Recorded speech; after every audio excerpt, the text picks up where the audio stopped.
It's been a storybook ride to the postseason here for the Quakertown Blazers and the Scranton Wilkes-Barre Miners in the inaugural ECCBL season.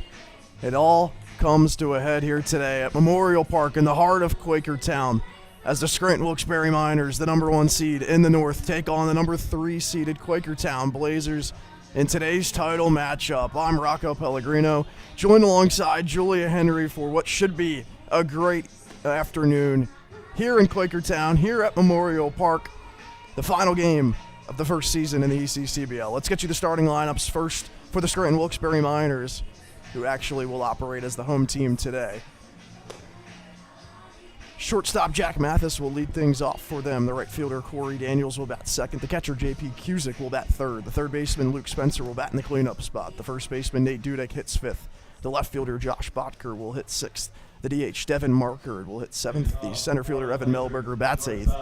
And the second baseman Zach Picheski will bat ninth. Jake Mamoli is on the mound, the right-handed pitcher, the junior from Fairfield. He's roommates with J.P. Cusick at college. Those two will try to get it done today for the Scranton Wilkes-Barre Miners against the Blazers. And Frank Tavares, who's set to lead things off for the Blazers.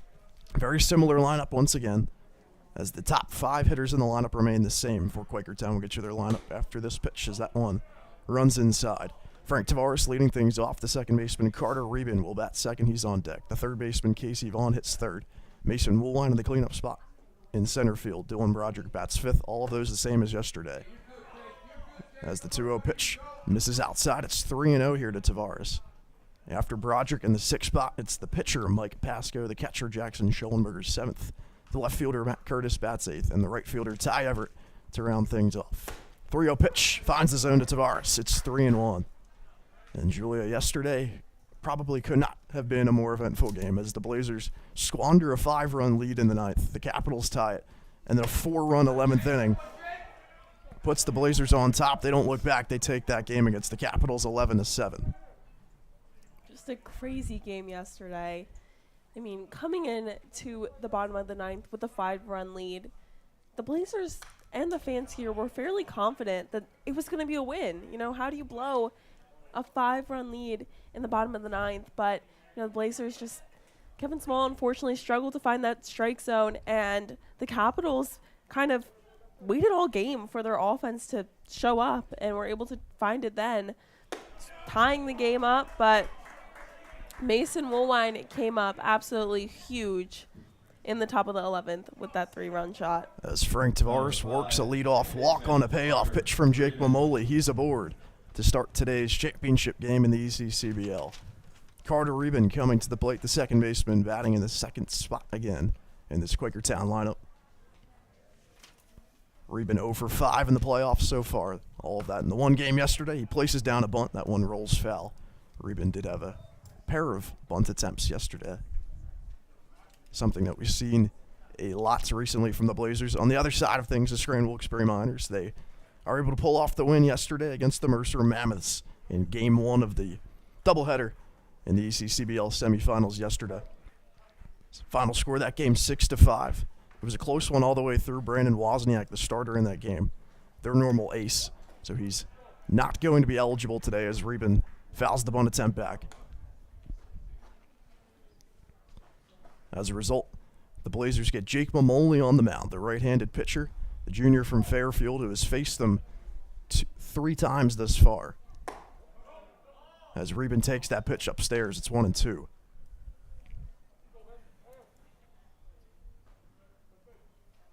Tavares on first. He's got some speed.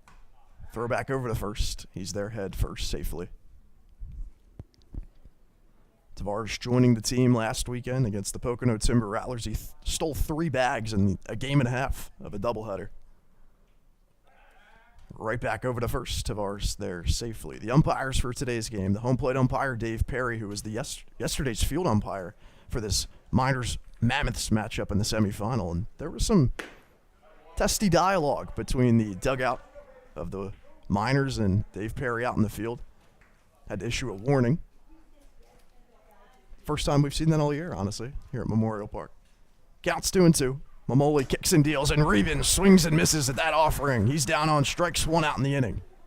Yeah, this Scranton dugout is loud, and maybe I'm not entirely sure if it'll come through the broadcast, but especially when they're on that offensive side, when their guys are batting, they are loud and cheering them on, trying to rattle that opposing pitcher. Mamoli looking Tavares back as he takes his lead at first. One gone here in the top of the first inning, and Casey Vaughn takes a first pitch strike. Vaughn put the Blazers on top in the 11th yesterday with a base hit right back up the middle. To score Frank Tavares, who currently stands on first. He goes to the left side of the infield, trying to slide it and make the play, is the shortstop Jack Mathis, but it shoots all the way in the left field. A one-out base hit. It's first and second.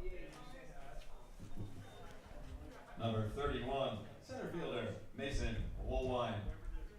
And now it'll be Mason Woolwine. The rest of the umpires outside of Dave Perry, who's doing the balls and strikes. The first baseman, Mike Beal. First base umpire, pardon me.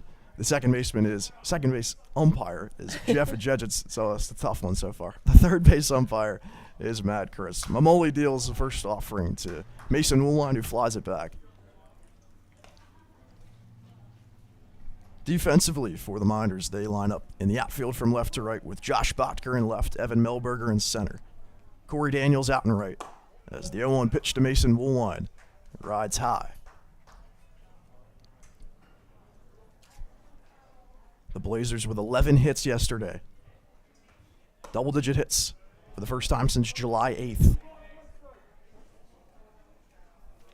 The 1-1 pitch misses outside from Mamoli. The count now 2-1 to Woolwine, who, as you mentioned, had the 3-run shot earlier. Woolwine checks his swing. The pitch is low. Cusick a nice stop. It's 3-1.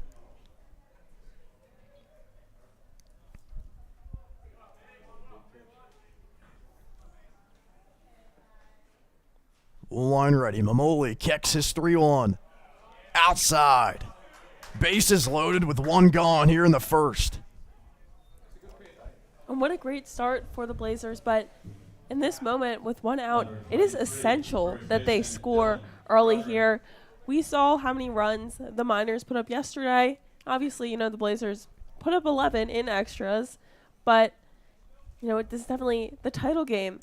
It's going to be a tight one, and you have to get these runs and take advantage of the bases loaded opportunities. Mamoli facing Dylan Broderick, who takes the first pitch strike. Broderick getting the start at first base today. Blazers, it's been a tale of two halves. They struggled in the first half with runners in scoring position. Bases loaded here in the opening inning of the championship game. Broderick fouls it back. It's 0-2. Mamoli against Quakertown this year, 7 1/3 innings pitched. He's got a 2-0 win-loss record and allowed only 2 earned runs and 5 hits. He's ready. Here's his 0-2, and it's swung on and missed. Dylan Broderick down on strikes, 2 outs. Number 10, the pitcher, Mike Pasco. The 2 outs in the first, both via the strikeout for Jake Mamoli, and Mike Pasco, who's the starting pitcher in this game for the Orange and Black, comes to the plate. Bases loaded, 2 gone. First pitch strike. Pasco did not play in yesterday's game. He gets the start here as he fouls that one back to the backstop, and it's back-to-back 0-2 counts with the bases loaded here for the Blazers. And good job from Mamoli to be able to work it to get back-to-back 0-2 counts with the bases loaded. Tavares on third, Vaughn at second, Woolwine at first, Mamoli ready, the 0-2. This one's popped up. In the right center, moving in is Daniels. He's under it, and he makes the catch. Jake Mamoli getting through the first inning, stranding the bases loaded with 2 strikeouts and a fly out to right. We head to the bottom of the first inning. It's scoreless here at Memorial Park.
Back here for the home half of the first inning The shortstop, here at Memorial number Park. 6, Jack Mathis. And as you hear, the shortstop Jack Mathis set to lead things off.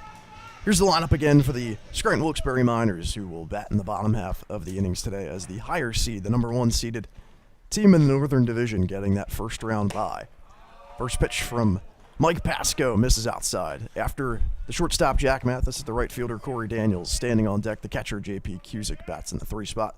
The third baseman Luke Spencer in the cleanup hole. That pitch up high. The first baseman Nate Dudek will hit 5th. The left fielder Josh Botker will bat 6th. The DH Devin Markert will hit in the 7th spot. The center fielder Evan Melberger bats 8th. And the second baseman Zach Pacheski will hit 9th. This pitch popped up by Jack Mathis. Moving out into the outfield grass is Frank Tavares, the shortstop, and he makes the catch with the baby blue glove for out number 1. An excellent communication there. Tavares made it very clear he got the ball, and as Woolwine walks back to his position in center field, you see them talking about, cutting their plan for those balls to that position that could be anyone's ball between the left fielder, center, or shortstop. So Corey Daniels, the right fielder, the graduate athlete at Bloomsburg University, takes the first pitch inside from Pasco.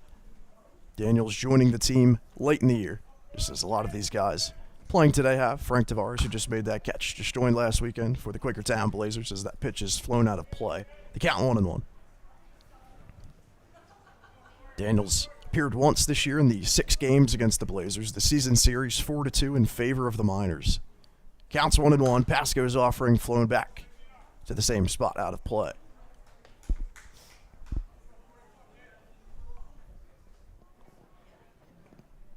These 2, 3, and 4 hitters are where the Miners really have to do better than yesterday. 2, 3, and 4 hitless yesterday in the semifinal against the Mercer Mammoths, and a swing and a miss there from Corey Daniels. 2 gone in the inning. Number 19, catcher J.P. Kuzik. So 2, 3, and 4 go hitless. The leadoff batter, Jack Mathis, he was 2 for 4 with 2 RBIs. And then 5, 6, 7, and 8 all had 1 hit apiece, contributing 3 of the 6 runs driven in. And it's J.P. Cusick, the catcher, coming to the plate. Takes the first pitch off speed in there for a strike from Mike Pasco. Talked to Cusick yesterday ahead of the semifinal game about his injury that he suffered in his senior year of high school, battling back after missing a year. Takes that pitch low and inside. Chance now to make his mark in the championship game in the inaugural season of the ECCBL. Pasco is ready. His pitch is swung on and missed by J.P. Cusick. It's 1-2. And a big strike there. Cusick digs back in. The red batting helmet, the blue bat. Pasco is 1-2. Runs inside.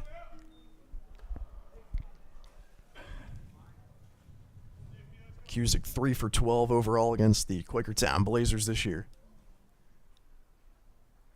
As Pasco is 2-2 in the dirt.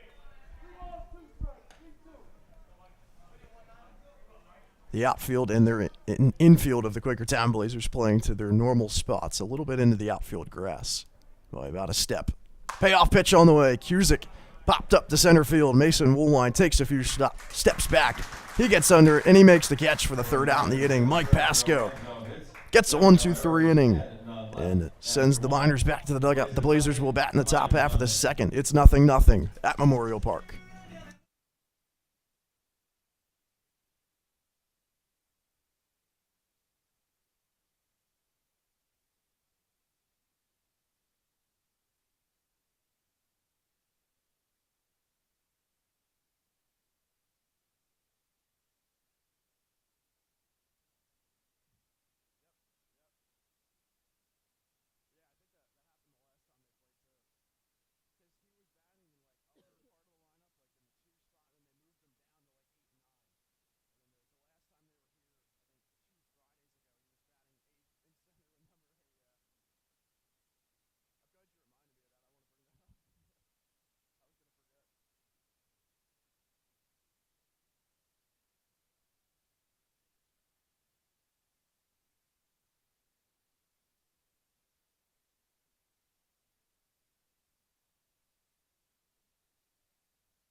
The Blazers bring 6 to the plate in the top of the first, and as a result, it's 7-8-9 due up here in the top of the second inning.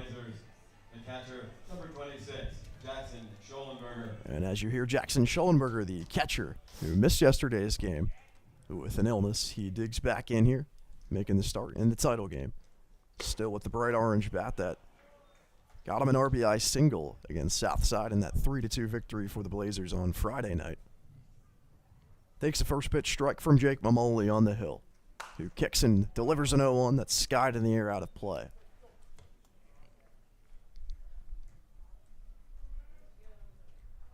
And it was just unfortunate the Blazers couldn't play anyone with the bases loaded in the top of the first, but Mike Pasco did his job on the mound in just 1-2-3 inning for the Miners. Ground ball to the left side of the infield. Luke Spencer, the third baseman, he's able to make the play in time to first for out number 1. And after Schollenberger is retired, the left fielder, Matt Curtis, coming to the plate. Curtis, a DNP yesterday, but he did get the start against Southside. 1 for 4 with an RBI and a run scored on Friday night. Takes the first pitch that's dotted on the outside corner.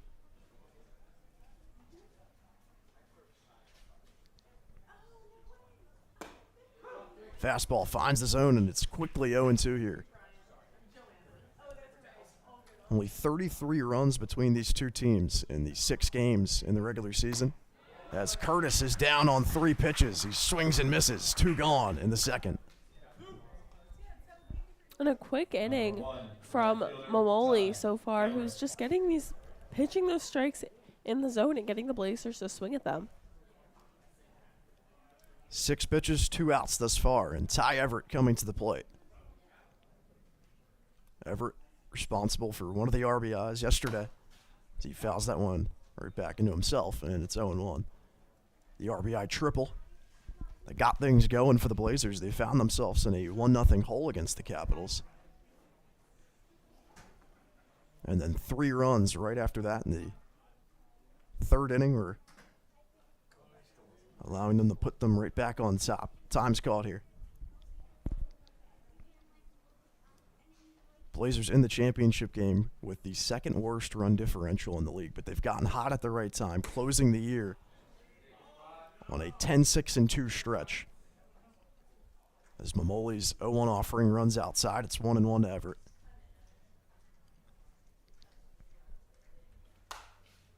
Flowing right at the Blazers dugout into the netting, and it's 1-2.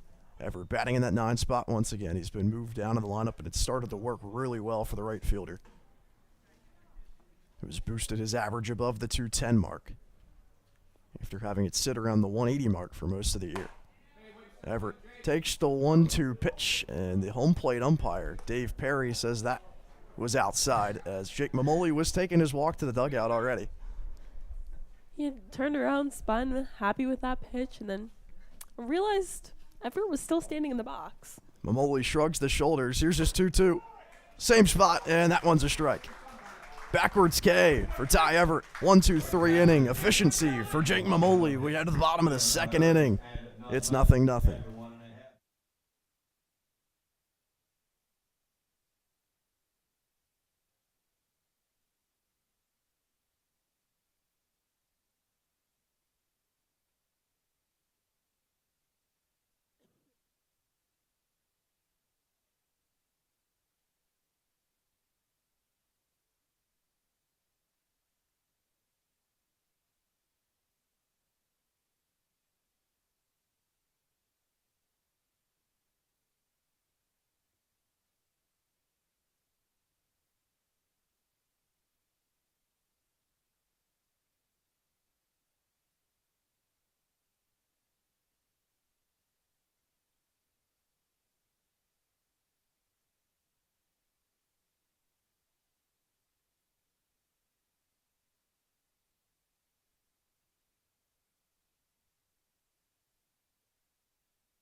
4, 5, 6 due up here for the Scranton Wilkes-Barre Miners with Luke Spencer coming to the plate, followed by Nate Dudek and Josh Bodker. 21, Luke Spencer. Miners 1, 2, 3 in the first. Got a 1, 2, 3 inning of their own, though, in the road half of the second inning as Mike Pasco steps back on the hill to face the third baseman. His first offering outside. Spencer struggled against Quakertown this year. 1 for 15. Does have 5 walks, though. So he's still getting on base. And he's taking pitches at a higher rate against Quakertown than any other opponent. And as I said, he finds himself ahead 2-0.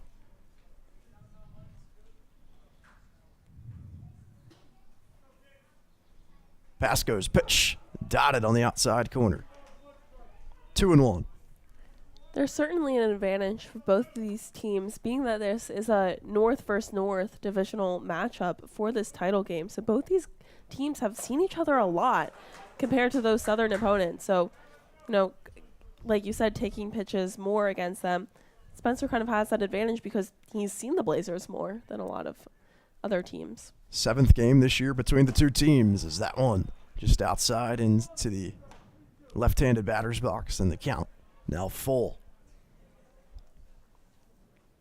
Spencer leads the team in walks.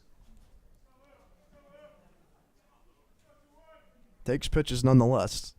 Takes a lot against Quakertown, and the full count offering is fouled back out of play. The other dangerous thing about Spencer batting in this cleanup spot, he's got speed as well. He's 15 of 16 stealing bags, so if he gets on as a leadoff hitter to start the second, that's what the Miners are looking for. Payoff on the way.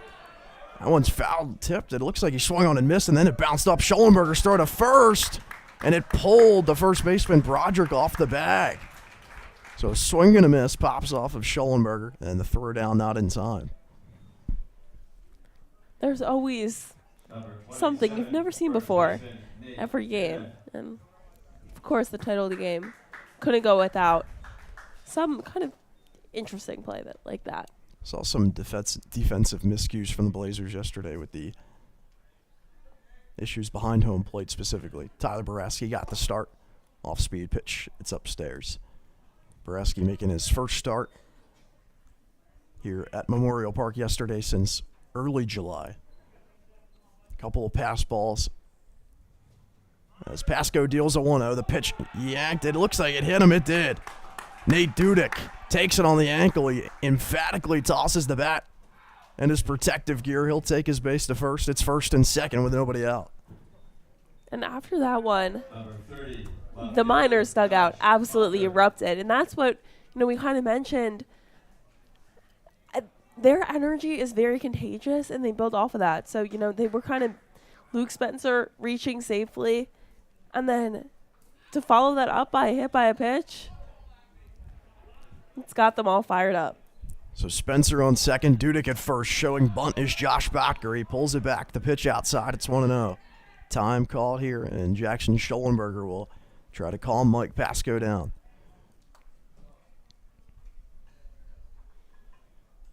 Just the catcher and the pitcher here on the mound talking it over. The infield remains at their normal defensive positions. The infield for the Blazers today at the left side of the infield at third base, it's Casey Vaughn. Frank Tavares at shortstop. Carter Reben at second. Dylan Broderick at first. Matt Curtis out in left field. Mason Woolline in center. Ty Everett in right field.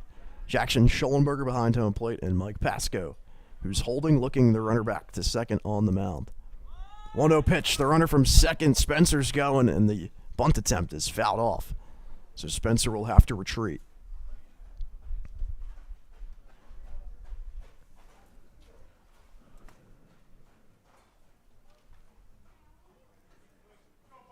Infield playing a tad in here with first and second and nobody out. Corners are in, expecting a bunt. 1-1 pitch, Schelling bunt is Bodker. It's a perfect one right back in front of home plate. Schollenberger's throw down. He gets him in time, but the runners do advance over. 2 into scoring position for the Miners.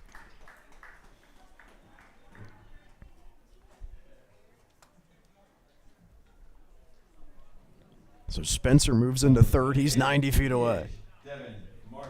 And Nate Dudek to second. Another opportunity here. The Blazers had the bases loaded with 1 out. In the first, they couldn't score. Now the Miners with 2 in scoring position and 1 out here in the second. Pass goes, pitch, ground ball, right back to the second baseman, Carter Reben. His throw to first is in time, but that'll score a run. Luke Spencer comes across to score. And the RBI from Devin Markert puts the Miners on top. It's 1-0.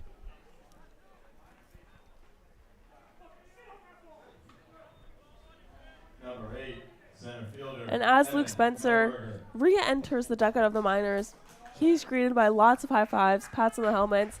They're fired up that they've taken the lead early on in this game. So a runner on third with 2 gone now. That's Nate Dudek at third, 90 feet away. Devin Markert, the RBI ground out. It's 2 gone here in the bottom half of the second inning. And Evan Melberger, the center fielder at the plate. Down 0-1. Pasco ready. Here's his pitch. In there for a called strike. It's 0-2.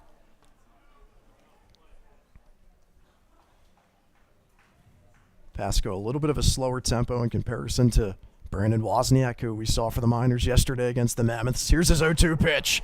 Dotted on the inside corner. The off-speed fooling Melberger. He strands a runner at third, but the Miners draw first blood. It's 1-0 as we head to the third.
Top of the lineup coming to the plate here for the Blazers. They trail 1-0 after an RBI ground out by Devin Markert.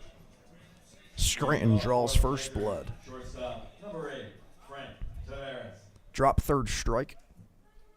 That allowed Luke Spencer to reach. Nate Dudek hit by a pitch. A sac bunt by Josh Botker, the RBI ground out. 1-0 Scranton Wilkes-Barre. First pitch from Jake Mamoli to Frank Tavares in for a strike. Mamoli's 0-1.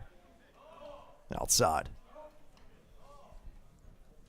Hear a little bit more chirping from the Quakertown side of things. Scranton's been well on that so far today, as well as yesterday. Ground ball to the right side. Nate Dudek, the first baseman, he flips to Mamoli, and he's there in time for out number 1.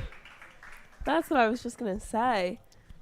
I think kind of inspired by that Miners dugout. Blazers kind of got to get on that, especially as, you know, they have the advantage of having their home stadium. Might as well get some chirping in. So Carter Reben coming to the plate with 1 out here in the top half of the third. He takes a first pitch strike from Mamoli. Mamoli now up to 40 pitches. Through 2 1/3 thus far. Swing and a miss there from Reben. He's down 0-2.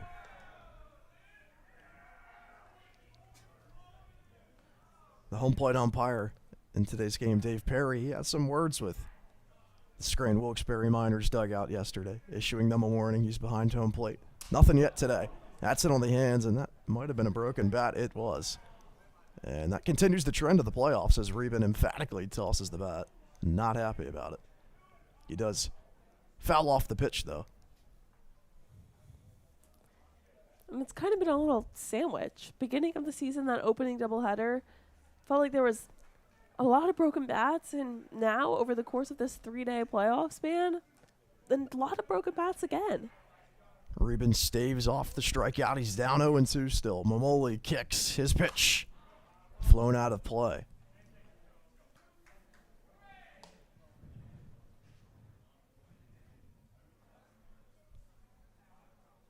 Reben stepping back in. Now 0 for 6 in the playoffs, looking for his first hit. As that 0-2 offering is outside. It's 1-2.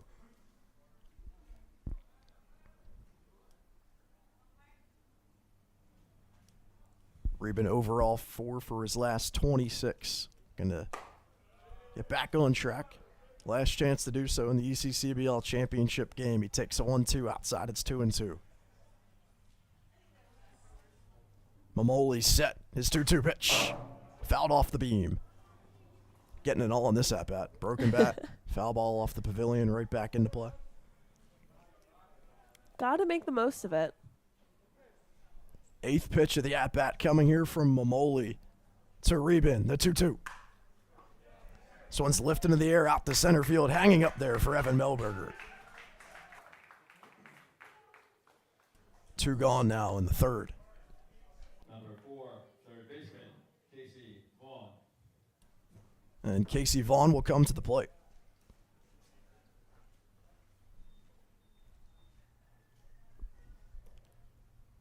Vaughn, the lone hit in this game so far. 1 for 1. Only 1 hit. Through 2 2/3. Takes a first pitch strike.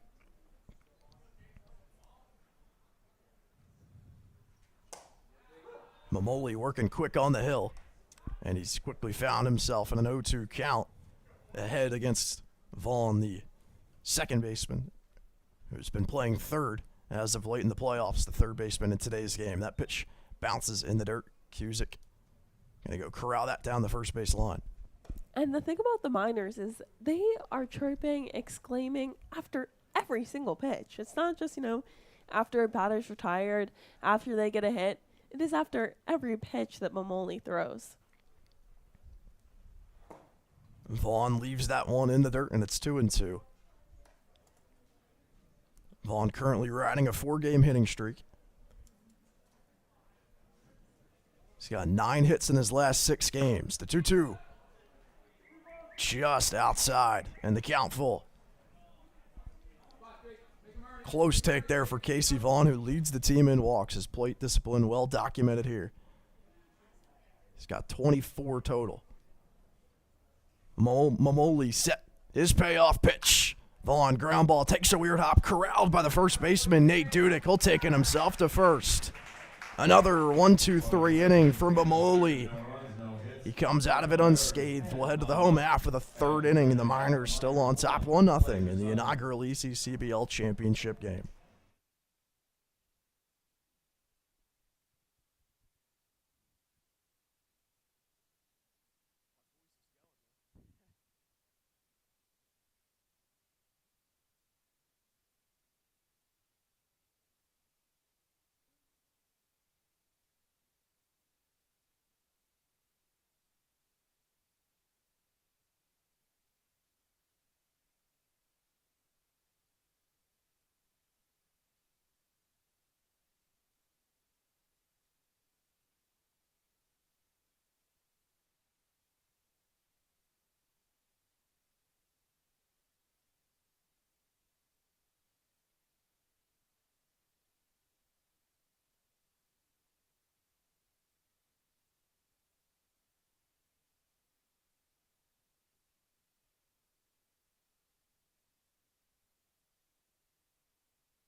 Second time through the order here for the Scranton Wilkes-Barre Miners. After the 9-hole batter and Zach Pacheski bats, it'll be 9-1-2 in the inning. Pacheski, the second baseman, batting 150 this year. Takes the first pitch, leaves it outside, 1-0. Mike Pasco still on the hill for the Quakertown Blazers, allowing 1 run in the bottom half of the second, as that one's fouled back. A drop third strike, followed by a hit by pitch. Nate Dudek earned it the hard way. Luke Spencer then moved to second. Sacrifice bunt and the RBI ground out by Devin Markert. As that one runs inside, it's 2-1.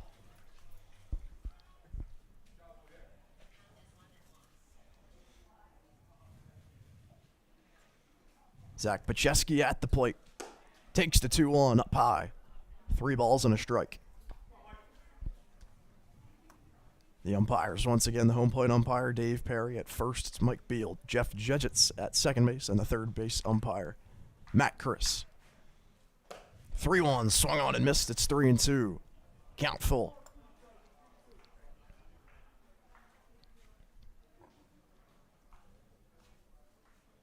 Pasco comes set, holding at the belt. He winds. It's 3-2, up high. Lead-off walk for Pacheski. And the Blazers have struggled with that in the playoffs, specifically yesterday, in terms of walking the 8 and 9 hole hitters. They walked Jackson Skro a pair of times yesterday. Skro had the bases clearing RBI triple. Or actually ended up being a double. RBI double that cleared the bases to tie the game in the 9th for the Capitals. Yeah, there definitely has been a little bit of a struggle with the later part of the lineups for these Blazers pitchers. So Pacheski stands on first. The lineup turns over, and Jack Mathis, the shortstop, comes to the plate. He's 2 for 4 with 2 RBIs yesterday. 0 for 1 thus far. Off speed in there for a called strike. It's 0-2. Mathis, the incoming sophomore at East Stroudsburg University, is 8 for 22 against the Blazers this year in the 6 games in the regular season. Pasco's pitch outside.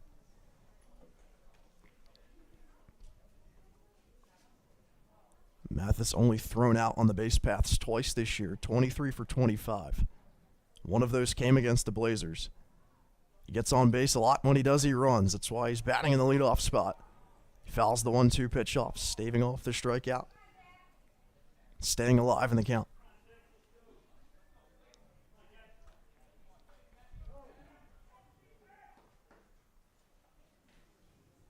Mathis digging back in as Pasco comes set. He's ready. The 1-2. Nice block by Schollenberger as the pitch misses.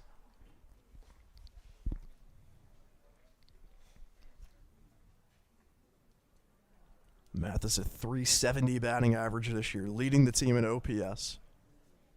Really doing it all as well defensively. At the shortstop position, he's even at 2-2 as he fouls that one out of play. And he's certainly doing his best to stay alive.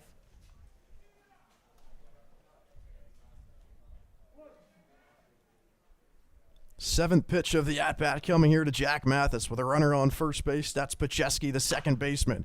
Ground ball to the left side. It takes a hop. Frank Tavares has a Jeter throw across the diamond. It's not in time. A nice effort by Tavares at short. It's first and second, an infield hit.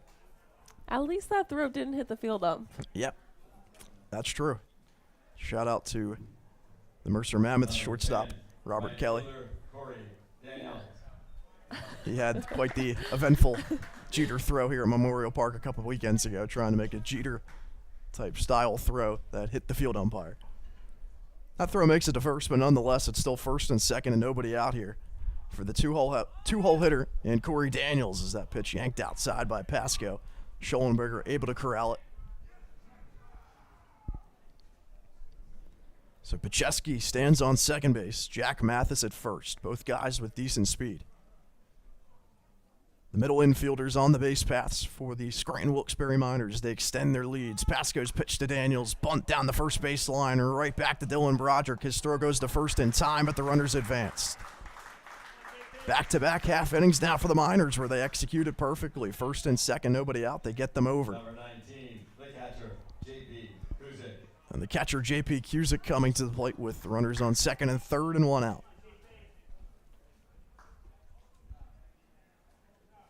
It's always a low-scoring affair between these two teams. 4 games decided by 2 or less. The season series, 4-2 in favor of the Miners. And in terms of run differential, 22-11 in favor of Scranton. Pasco's first offering to the catcher, J.P. Cusick. It runs high. 1-0. First base is open here for Mike Pasco. Luke Spencer standing on deck. He worked a walk in his first appearance. Cusick 0 for 1. Pasco's 1-0 pitch. Lift into the air. Foul territory. Schollenberger, the catcher, under it. He makes the catch. 2 gone. Huge out. Huge out there, and that's something that we've also seen kind of happen a lot in these playoffs. The catchers, the outfielders make these really work their hardest to make these catches in foul territory and take advantage of not having a ball in play and getting that out. So Luke Spencer, the third baseman and the cleanup batter, will bat with 2 gone in the inning and runners on second and third. Pacheski at third, Mathis at second. Pasco's ready. His pitch. It misses up high.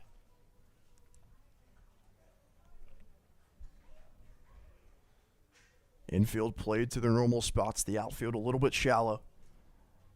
Pasco's 1-0 in the dirt and stopped by Schollenberger. Pacheski standing 90 feet away over at the third base bag. At second, it's Jack Mathis, the shortstop and the leadoff batter. Pasco's 2-0, finds the zone, 2-1.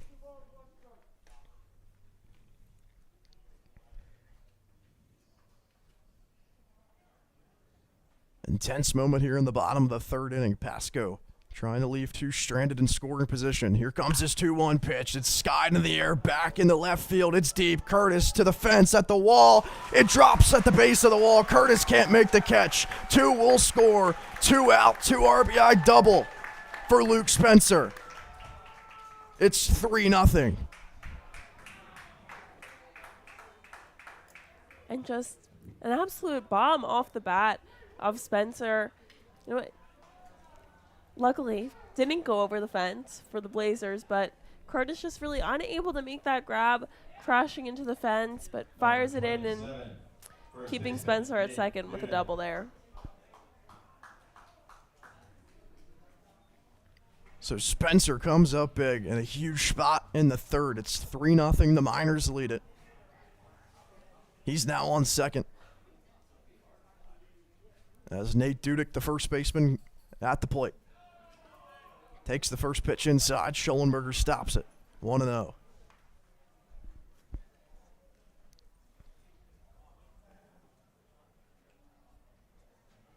Pasco trying to keep the damage to 2 here in the third. Making his 3rd start against the Miners this year. That's inside. It gets by Schollenberger. Over to third, moves Spencer.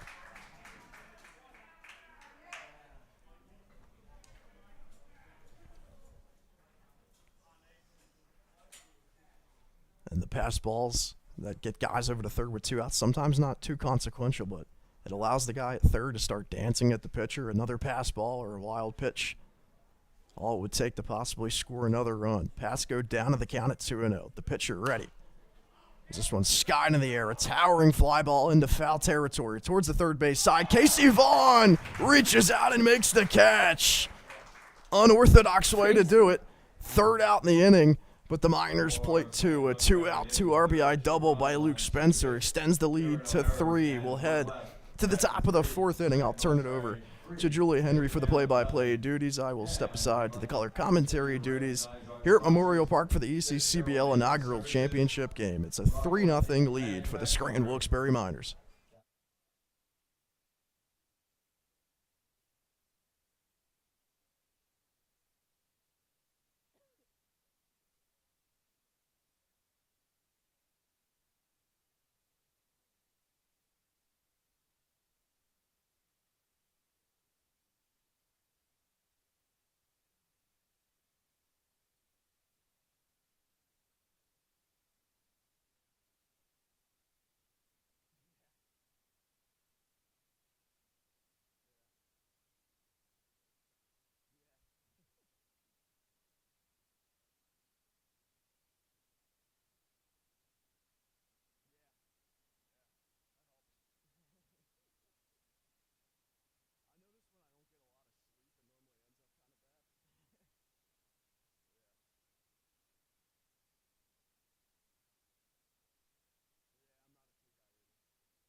It'll be Mason Woolwine, Dylan Broderick, and Mike Pasco Leading off for the Blazers in the top of this fielder, fourth number inning. 31, Mason They gave Woolwine. up 2 in the bottom of the third and find themselves down 3-0, looking to tack some runs on to their side of the scoreboard.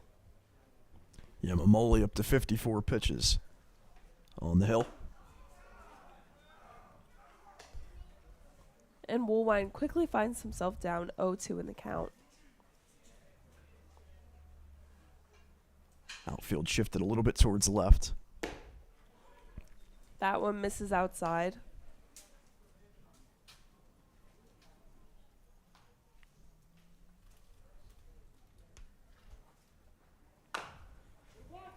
And Woolwine will hit that over to the third baseman in Spencer. He'll fire over to first, and they'll get the out. Got to give him credit for hustling down the line, though. Number He was 23, really trying to beat that first out. baseman, Dylan Broderick. Fastball off the end of the bat. Broderick steps into the box.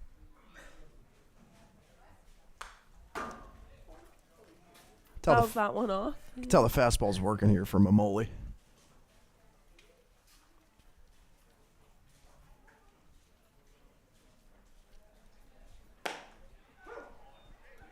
And that one nabs the outer edge of the plate for strike 2.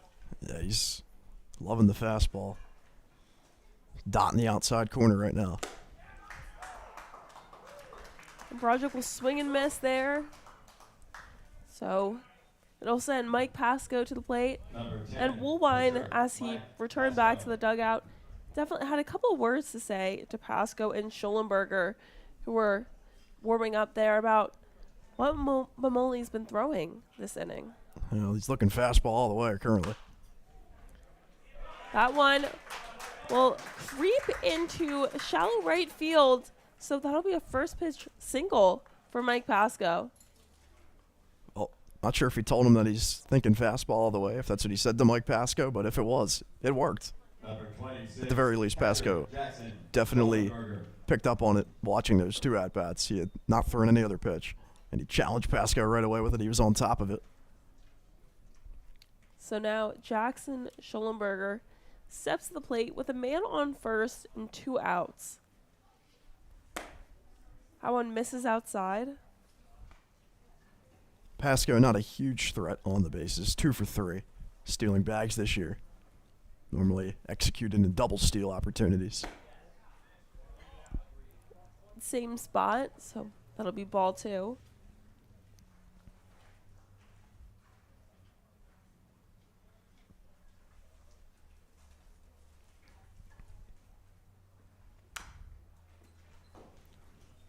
Once again, Mamoli aiming for that outside corner of the plate, but Schollenberger nabs that one with the tip of his bat, so fouling it off. Schollenberger, the highest hit total against the Miners this year. He's 7 for 12 against Scranton in these 6 games.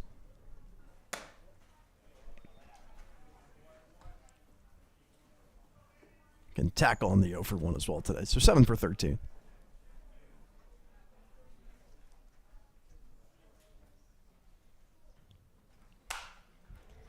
And that one will be a hard hit grounder to the second baseman in Pacheski. He'll fire over to Dudek for out number 3. So the Blazers get a hit, but they're retired. And 1 left.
It'll be 6, 7, 8 due Scranton, up Wilkes-Barre.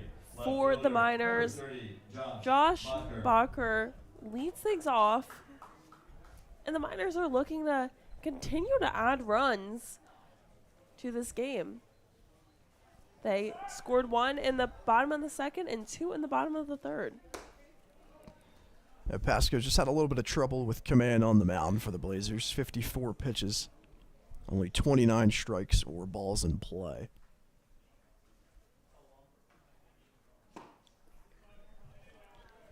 We'll get Bacher to swing and miss there, so the count moves to 1-1.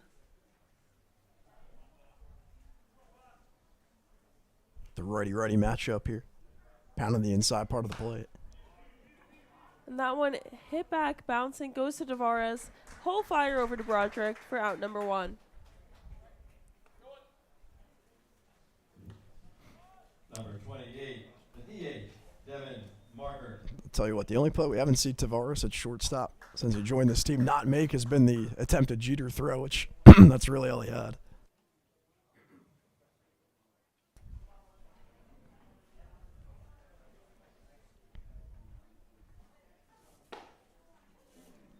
So Devin Market takes that first one in for a ball.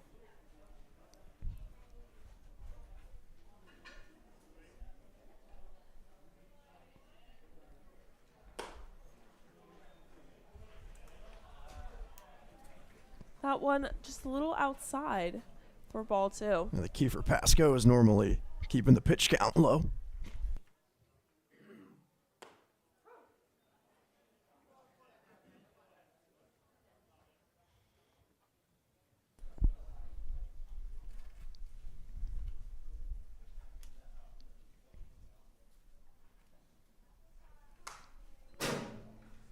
And that one, that one fouls off the top beam and hits the home plate umpire a little bit in his left shoulder.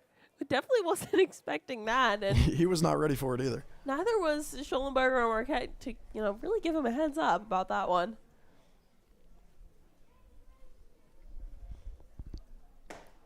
That one misses, so it'll move it to a full count.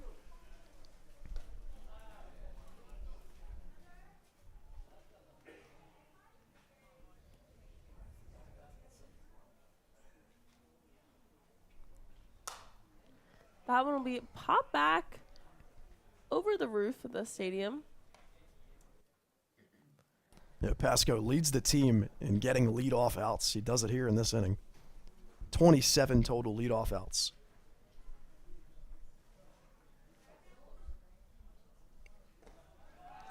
And that one will fall just a little low, bouncing in the dirt. So it'll be a walk. So Evan Melberger will step to the plate with the man on first. Marker doing his job in the DH spot so far Number today. 8, center fielder, Evan Melberger. Had the RBI ground out his first time up. Then working a full count, working the pitch count out of Pasco, and then taking the pitch, the payoff pitch for a ball.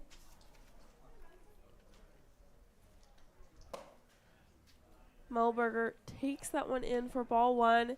Marker's taking a large lead over there at first, so The bottom part of the lineup does typically like to get a little aggressive. and that ball creeps past Schollenberger, so Marquette goes over to second base, stealing that bag. And still, both bullpens empty for the Miners and the Blazers. The way it feels to me so far, it just feels like the energy's not really there for the Blazers, at least in comparison to Scranton, possibly due to such a high emotional roller coaster game yesterday and then a early start here today. Another one comes in for a ball, and just as I said, the bullpens are empty. Cody Barbario from the Blazers heads out to the bullpen, just stretching his arms out for now as there's no catcher. Yeah, he made his first appearance since June 15th. Yesterday, he got 2 big outs against the Capitals. Melberger takes that one in for a strike, the first strike of this at-bat, so moves the count to 3-1.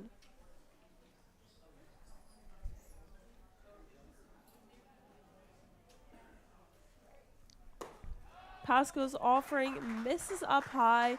So back-to-back walks will have the Blazers manager Mike Fitzgerald step out for a mound visit to kind of talk to Pasco, figure things out as Barberio, just getting that bullpen action started. Certainly not ready to come in yet. Yeah, it just feels like command's not there for Pasco, and then I think the Miners are on top of that right now. They're well aware of it. They're taking all the pitches that they could possibly take. Anything that starts out of the zone, they're not swinging at it. They're such a well-disciplined team at the plate. They're not going to gift you any strikes. No reason to currently. And the other thing for the Blazers and company is that you have to start using arms early on in this game with how many you used yesterday, 5 total pitchers, and then you also played Friday with 4 total pitchers. That starts to add up. Obviously, Barberio only had faced 3 batters yesterday, but still. Yeah, it definitely takes a toll. And that's, again, the disadvantage the Blazers have in this game as they played Friday night in that play-in game. And the Miners had that bye. And they deserve it. I mean, you win 21 games, you deserve to have an advantage coming into the playoffs. It's just surprising that Scranton has that much energy coming into this game when they have to make the longer drive out here. And back-to-back days for that matter as well.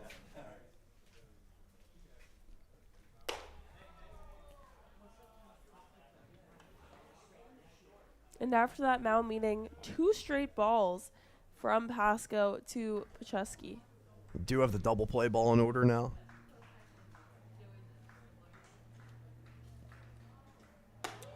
And that one goes up and over Pacheski's head, and Pasco's definitely a little rattled by the Miners, who now throwing some barks into their chirping. I mean, it's the 8 and 9 batters every time it feels like. They're just taking all these pitches, and Blazers pitching staff can't find the zone against the bottom of the lineup. That'll be a 4-pitch walk to Pacheski.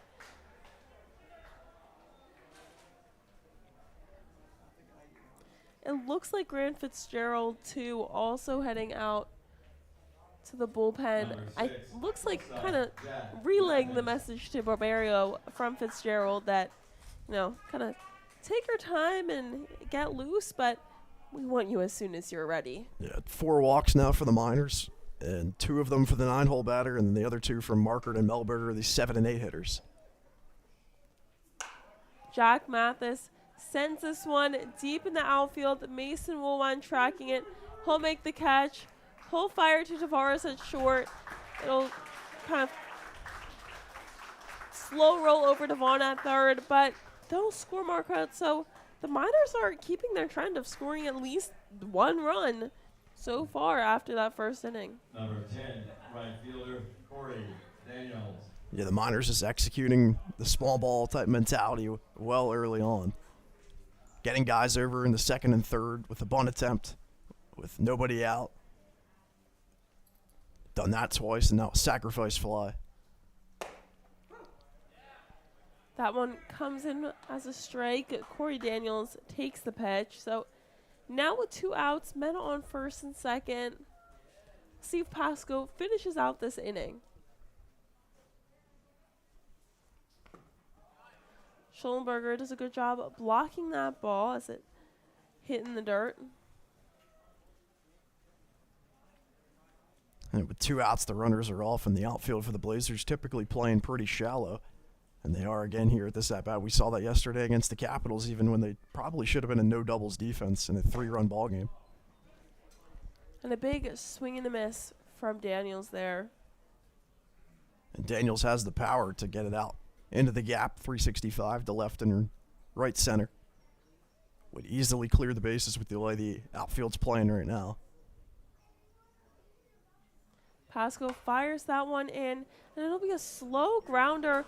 He'll try to field it, but just kind of boots the ball. You can see Reben a little kind of upset at Pasco, and Broderick will talk to him and tossing the ball over to him.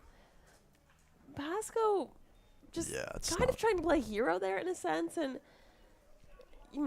ran way off the mound to try and field it, and just not great there. And that's why, a lot of times coaches, you don't know. They don't want the pitchers to field the balls, and they just want them to let it scoot by them because of that happening. It's a little tapper to the left of the mound. It looks like it's playable for Pasco, but it's probably Reben's ball. Regardless, he'll fire in strike one to JP Kuzik, the catcher for the Miners.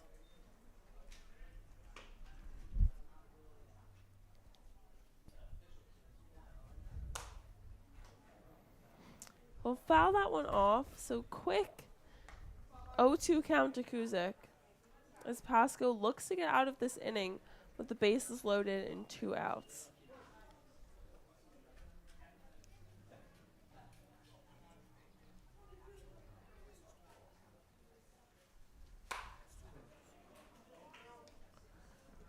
Reben slides over.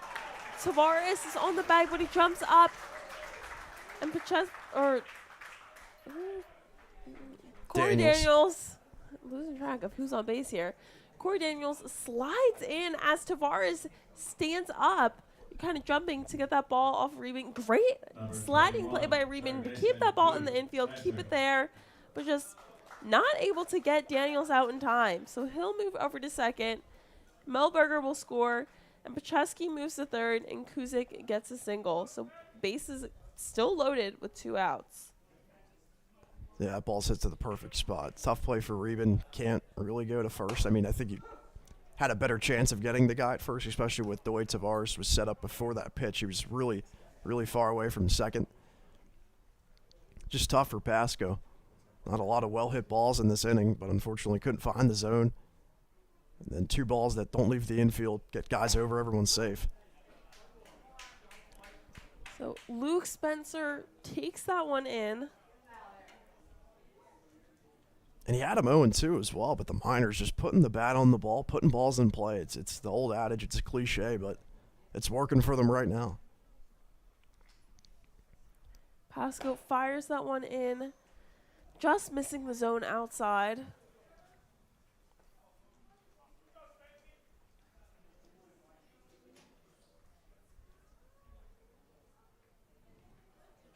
Not really.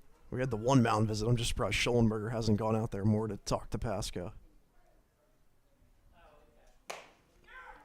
And Pasco throws across his body, once again missing outside. You get like with pitchers, when they struggle to find the zone, it's almost like you're trying to aim too precisely at that point, trying to push it into the zone. You could kind of see it here with Pasco.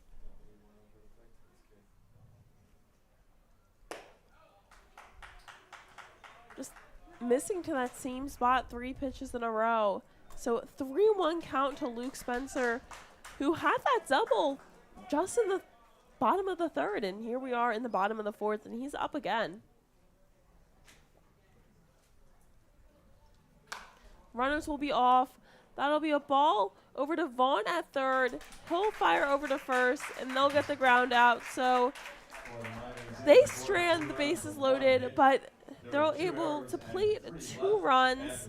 So 5-0 lead the Miners take into the 5th inning.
Matt Curtis leads things off for the Blazers in the top of the 5th inning.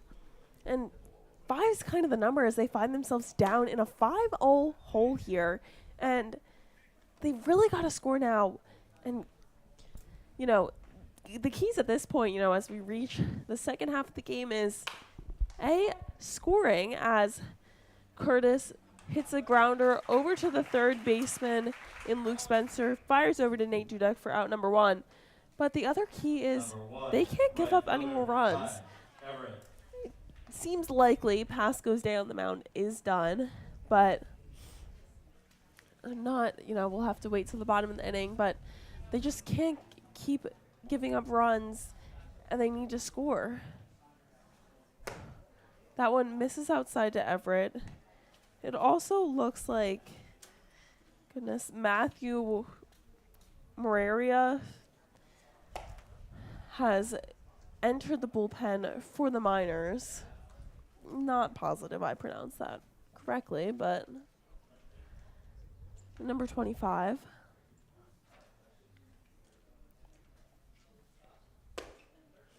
So a quick 3-0 count to Everett. Some close takes by Everett. Certainly some close takes. And, you know, I've always said these last couple of days that taking pitches is contagious. See if it carries over now. So 4-pitch walk to Everett, who, you know, that's why you touched upon it earlier, Rocco. Him moving to this bottom part of the lineup instead of being at the top, he's been able to do a good job getting on base and turning this lineup over and starting off Tavares or Simpson, kind of the two guys who have been those leadoff batters. It'll be Tavares today, but starting them off with a man on base. Tavares has walked earlier today as well in one of his 2 appearances.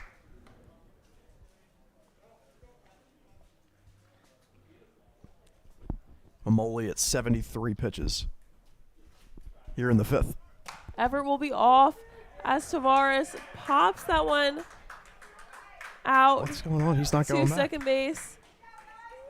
What's A little bit of confusion. it ties at second. He didn't tag up, right?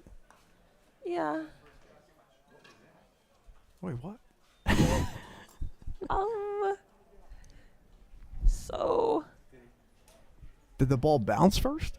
What did I just miss? what the heck? The optical illusion. It must have bounced. I don't know. Okay. We're all confused up here, so I'm glad it's not just us two. Well, it looks like. What happened? I'm pretty sure the ball, it had to have at some point bounced in the air, I guess. I don't know. It's first and second. All right. So. Well, it works.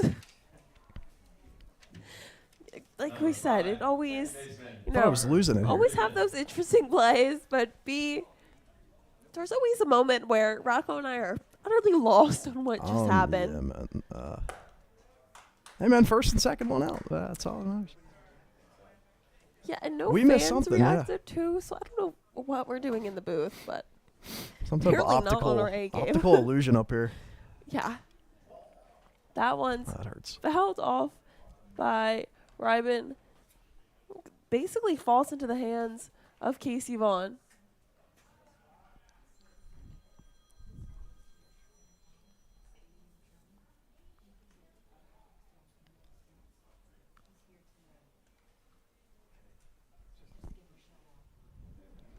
So first and second, you see how aggressive maybe they get on the base paths. The Blazers haven't been as aggressive as of late in the playoffs.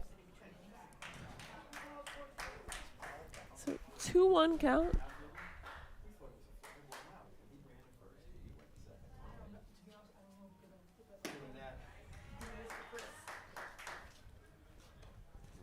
Taking pitches is contagious. 3-1 count now for Reben. Started with Ty Everett. And he takes that one in for strike 2. So full count to Reben. Reben 0 for 7 in the playoffs. A hit here, nobody would care anymore. And 0 for 8 as he takes that one looking. So 2 outs for the Blazers with one man in scoring position in Ty Everett, man on first in Frank Tavares. Casey Vaughn steps up to the plate. A guy who's worked these counts unlike any other, leads the team in walks this season, and a walk here would be huge.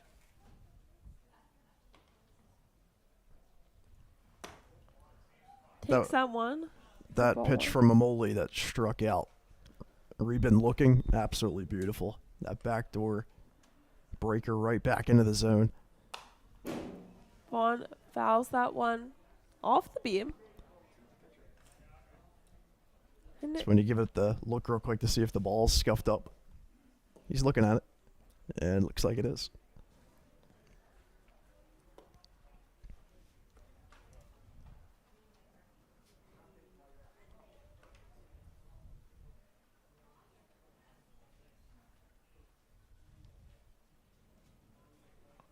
So 1-1 counts of Vaughn, and Kovac just ran some of those foul balls over to the ump as Vaughn hits that foul ball way out of play down the third base line. Pretty much went midway down the line and went completely horizontal, likely over the fence maybe.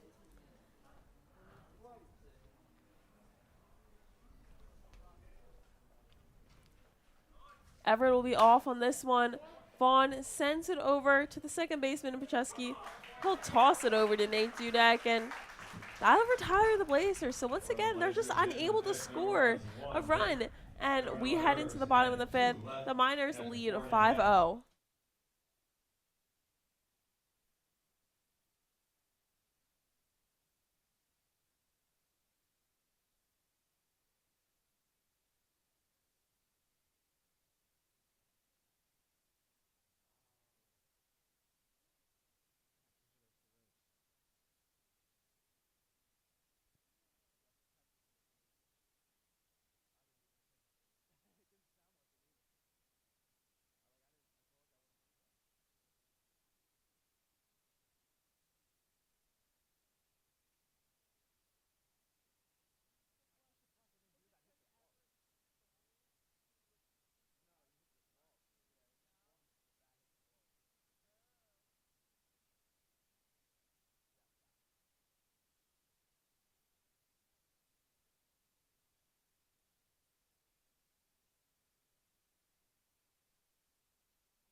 So it'll be Nate Dudek up for the Miners. The only Miner who didn't bat in the bottom of the fourth inning. And Cody Barberio steps on the mound like we thought he would in this fifth inning in relief for Mike Pasco. And we got the ruling on the Frank Tavares not hit. It was a catcher's interference. The glove of the catcher, J.P. Cusick, hit the bat of Tavares. That's why he was safe at first on what we thought was a routine flyout. Yeah, but that one will be sent into shallow right field by Nate Dudek, so he'll get a single out of that one. But Rocco and I were talking over the break. No one in the crowd reacted. Like, I don't think it was made very clear that it was a catcher's interference. So it's all right. Figured it out. That's all that matters. Yeah. So leadoff single by Nate Dudek. Credit to Cusick, too, for not reacting. He just shrugged it off. Thought that might hurt a little bit. Bat hitting your glove. Josh Brocker takes the first offering from Barbario in for a strike.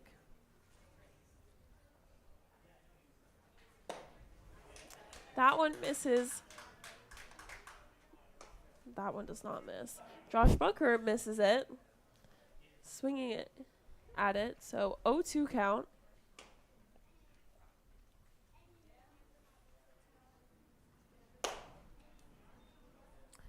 That one a little high. It's Barbario into the game for the Blazers. Had 2 outs yesterday in relief after issuing a leadoff walk. And he gets Bacher looking. So a strikeout from Barbario. And Rocco, he's definitely finding the strike zone quicker earlier on in his outing today versus yesterday. I mean, yesterday was his first time pitching since he was injured against the Capitals, warming up way early in the season. So, you know, having a little bit of an outing yesterday has helped him be solid with the strike zone so far, as Marquette fouls that one back for strike one. And Markert worked a walk and then the RBI ground out. And Marquette fouls that one up in the infield. Tavares yelling ball, high fly ball. He'll make the catch and just light toss over to Barbario, as that high fly ball practically took him to the edge of the mound. Number 8, center fielder, Evan Melberger. So Evan Melberger, the center fielder, steps up to the plate, and like you've touched upon, this has kind of been the struggle zone for the Blazers pitchers. This bottom half of the lineup. Melberger frames around a bunt there, fouls it off.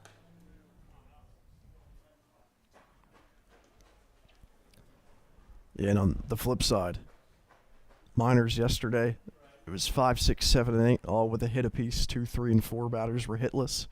Bottom part of the lineup today, getting it done.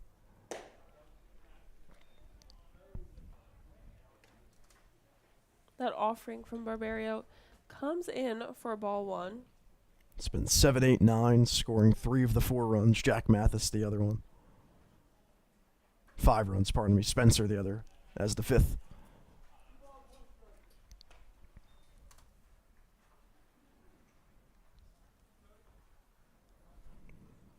We were talking earlier, Evan Melberger, number 8, playing the position number 8 in center field and batting in the 8 spot. And that one will land a couple feet foul, midway down the line between third base and left field. So would have been a nice hit for Melberger if it stayed fair, but luckily for the Blazers, it didn't. So 2-2 count.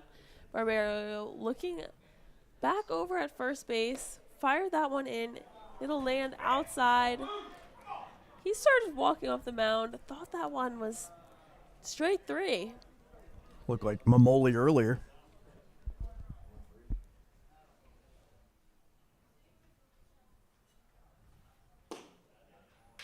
And that one misses the zone low. So it'll be a walk to Evan Melberger. And the struggle kind of continues there with these batters in the bottom half of the lineup for the Blazers pitchers, as Zach Pacheski steps to the plate. The runners on first and second and 2 outs. You know, in normal circumstances, you would say, well, at least you got 8 and 9 due up with 2 outs. But with the way the Miners' bottom part of the lineup's been hitting, with the way the Blazers pitching staff just hasn't been able to find the zone, not ideal for them. That one, Schollenberger's able to block as just bounce a little bit. Just wild. 1 walk for Devin Markert in the 7 spot, and then 2 walks for Melberger and Pacheski in the 8 and 9 spot. Pacheski up now, trying to make it 3. And he'll send that one foul over the right field side.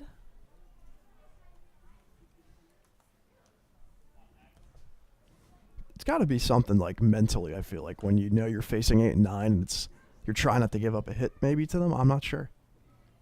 But whatever it is, plate discipline of these bottom portion of the lineup's really good recently. And that one is sent up in the air by Pacheski. Mason Woolwine makes the grab. So luckily for the Blazers, they don't give up any runs. The first time they've done that since the first inning. So we head to the sixth inning. Score still 5-0 in favor of the Miners.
So it'll be Mason Woolwine leading things off for the Blazers. Matthew Morera now steps onto the mound in relief for Jake Mamoli for the Miners. So it'll be a left-handed pitcher for Scranton now. Yeah, well, if you want to look at the bright side of the Blazers, getting a lot of guys on and then leaving them stranded, specifically the bases loaded and one out in the first. Got the pitch count up for Mamoli, and as a result, he's out of the game now. And that one comes in for strike one, and a lot of groans from the Blazers fan as that one brushed against Woolwine's jersey. And it'll be a quick another strike in for Morera. I'm glad you described it that way. I was thinking the same thing, yeah. The off-speed misses outside. It's a good two-strike pitch, though, trying to run it back into the zone, starting it out. Woolwine sends that one right past Pacheski, the second baseman. It'll creep all the way to Corey Daniels, so he'll get a leadoff single. And the velocity definitely there from Morera. And the tempo, I mean, I think that was a 6-pitch at-bat in the span of under a minute. Yeah, he's a quick worker. Brandon Wozniak yesterday for the Miners, the starter in that game against the Mammoths, he was a quick worker. Roderick sends that one once again into right field. So that'll be more of a blooper into right field. It'll move Woolwine safely to second, Roderick safely to first on a single. So first and second, no outs. Mike Pasco steps to the plate. So he's staying in the game as the DH, even though his time on the mound is done.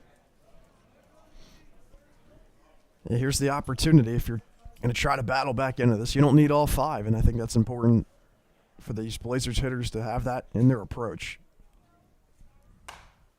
Pasco once again sends the ball into right field. Corey Daniels was able to corral it in. So back to back balls into right field. You see Mason Woolwine at third. He's jumping up and down. He's excited at the way the sixth inning is going. And bases loaded, no outs. Jackson Schollenberger steps to the plate. The Blazers have to score. I mean, it's the script writers have been going crazy. It feels like in this postseason, how poetic would it be for Schollenberger to come up huge here when he's had a lot of issues with the bases loaded. Struck out 3 times in one game with the bases loaded earlier this year. That one close, but just foul. Yeah, sends a grounder down the third baseline, which certainly wouldn't be it would be great if it crept into the outfield. Not ideal though with the bases loaded, because it allows Luke Spencer to tag third and maybe even fire home in time, or fire home first, likely. Schollenberger sends that one down left field, but it'll be foul. That's, you know, a little pop up towards left field would be much preferred over a grounder. Would have been an interesting decision there for the left fielder. I mean, I think you take the out there if you're able to make that play and then give up the run, but doesn't matter yet. So Moreira looking Schollenberger down. He'll fire. Schollenberger pops someone in the air. No one's going to be able to move as Zach Pacheski catches that one in right behind second base. It's tough for Schollenberger. First pitch, he's just a little bit early down the third base line. Stays foul. The next pitch, he's still a little bit early. So now Matt Curtis steps to the plate in that 8-hole, and this will be the perfect opportunity for the Blazers' 8 and 9 batters in Curtis and Everett to come up huge. It's a great stop by Cusick. The one thing I noticed that's interesting about Moreira's approach on the mound is he starts well to the right side of the rubber. So he's almost right now in line with Matt Curtis, like body position-wise. So when that comes out of his hand, it's right over the middle at the start. And Curtis sends that one over to the second baseman.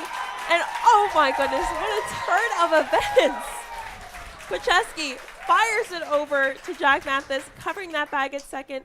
Pacheski tries to turn that ball over to Nate Dudek to get that double play, but I mean, Mathis tries to do that. The ball drops out of Mathis' glove. So Pascal will be safe at second. Or who was that? Yes, Pasco's at second. Pascal, yeah. Roderick's at third. Woolbine scores. So Ty Everett's up here. There's the break you need. If things go the Blazers' way the rest of the way, you're going to look back to that right there. Just trying to turn the double play too quickly. You got to look that into your glove first before trying to take it out. Unfortunately for Mathis, didn't do so. And Ty Everett sends that one in to the second baseman's able to catch it in Pacheski. And the Blazers make the right decision in keeping Broderick over at third. They thought about sending him, but the throw was really shallow right that he was pretty much in line with home plate, that sending him probably would have resulted in the third out. And you will have your leadoff batter, Frank Tavares, stepping up to the plate, who's done well so far today. And he sends that one fair down the left field line. It'll creep all the way to the fence. It just kind of dies at the fence. The left fielder, Rockhurst, can't get it in. Pasco scores. Broderick scores. Curtis comes around. So, I mean, you can't make this up. The Blazers played 3 there, 4th inning. I mean, it is a 1-run game now. And you hear the fans saying, wow. And that's all we can really say, too. Wow, just wow. And last night we saw it. They never die. Today They we're just seeing, never die. They never die. And this is why games are 9 innings. I mean, and the fight, the momentum, definitely the Blazers are feeling it now. I mean, first pitch swinging right at it from Tavares, just getting up there after watching those 2 at-bats, gutsy. And that one bounces off the gear of Kuzik. Ryman's motioning over to second base, telling Tavares, you better be over at third. And just, wow. And Rocco, you touched upon it, at the start of this inning, the Blazers couldn't hit Mamoli. They weren't able to do it. They couldn't do it, but they got his pitch count up. So they took him out, and they are just rocking Moreira in this top of the 6th inning. And that one comes in for strike 1. I mean, Scranton already has someone in their bullpen, justifiably so, after what they've seen the Blazers been able to do to Moreira. They have Ethan Grodak, right-hander. It's just interesting to me the approach that Morera has on the mound. I mean, he starts so far to the right of the rubber from his side looking at home plate. So when that ball comes out of his hand, it's starting out over the middle versus the advantage you normally have as a left-handed thrower. Yeah, and that one misses high, so 3-1 count to Reben.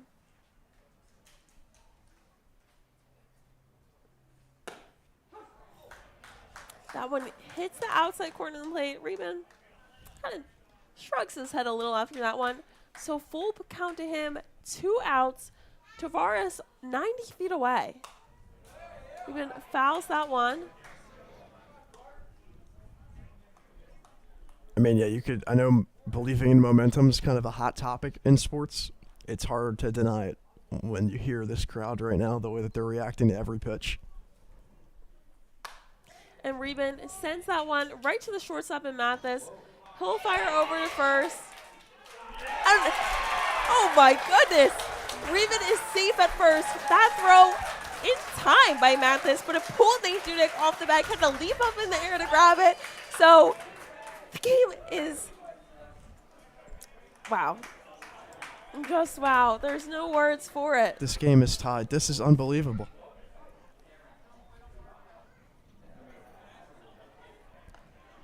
Unbelievable. 5-run, 6th inning. I mean, they're going to talk about it with Kyle Tarunas for the Scranton Wilkes-Barre Miners, the manager, but you don't think you could just overturn this. It's a bang-bang play. It's a call. There's no review. He jumped off the bag. They're, the shocking part is maybe he'll talk to him after this, but it doesn't seem like Scranton manager is going to talk to Morera at all. He just wanted to talk to the first base ump. So yeah, but they can't just overturn this unless you have video review, which unless you're going to watch our stream right now, you can't. You don't have video review. And yeah. You can't. And the other thing is, I don't think you can overrule the first base umpire, Mike Beal, because that's his call, and then who would be the one to overturn that? Yeah, it's got to be safe. And he motioned safe to that Scranton dugout, so it's fired up. And just an excellent turn of events for the Blazers. So, and this comes back. We've seen some interesting base running, but I really think you have to give a lot of credit to keeping Dylan Broderick on third when Ty Everett popped up to shallow right field. I mean, if you send Broderick and get your third out, the game isn't tied up here. So credit to Blazers manager Mike Fitzgerald, the third base coach, and keeping him and having that trust in Frank Tavares in the top of your lineup. Casey Vaughn takes that one in for a strike, so count moves 1-1. This is the loudest play, the loudest I've heard it here at Memorial Park all year long. Moves over to the right-sided box, and he'll rope that one into right field, and it'll be a sliding catch by Corey Daniels. So that'll retire the Blazers. Vaughn, tried to switch it up in that right-handed batter's box against the lefty, but Blazers knotted up in the 6th inning, and we head to the bottom of the 6th.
And here we are entering the bottom of the sixth inning, leading off their leadoff batter, Jack Mathis, the shortstop.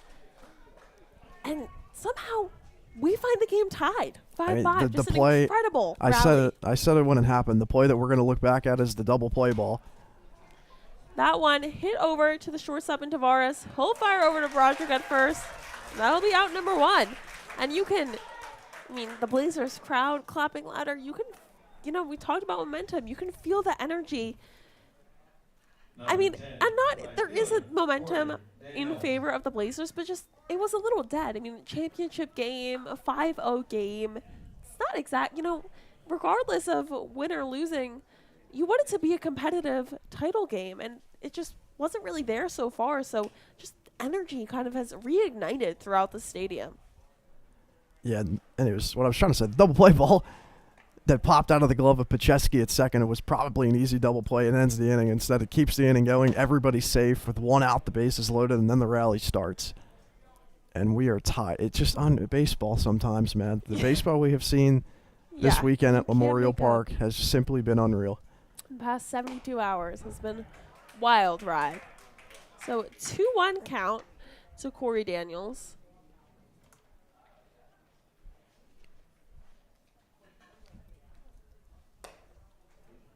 We see Grant Fitzgerald on the mound, who had some struggle with command. He also got thrown in on Friday against Southside, where he got to face Dennis Pierce to lead off the inning, gave up a leadoff double. That'll be a strike, so the count moves to full. And against Southside, he gave up 3 hits, 2 runs, both of them earned. It allowed them to tie the game up. And another strike, and Corey Daniels just stands there stunned, looking back at his dugout, not happy with that call. So quick 2 outs for the Blazers.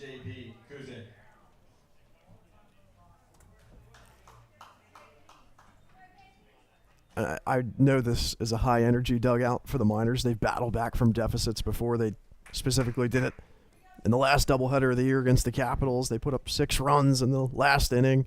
They did it yesterday against the Mercer Mammoths, trailing a couple times in that game. But the vibe here, it just feels different after a 5-run sixth. You just had it with the double play ball, and it all just drops out of your fingertips. Fitzgerald struggling a little bit to find the zone against J.P. Kuzik, the catcher for the Miners. Kuzik swings and misses there.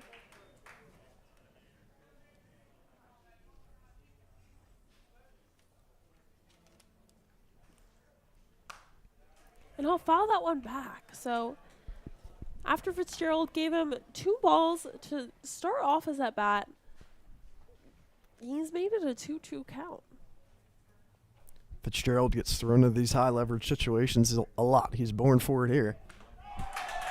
And a swing and a miss retires Kuzik. So the momentum in favor of the Blazers after that 5-out rally in the top of the 6th.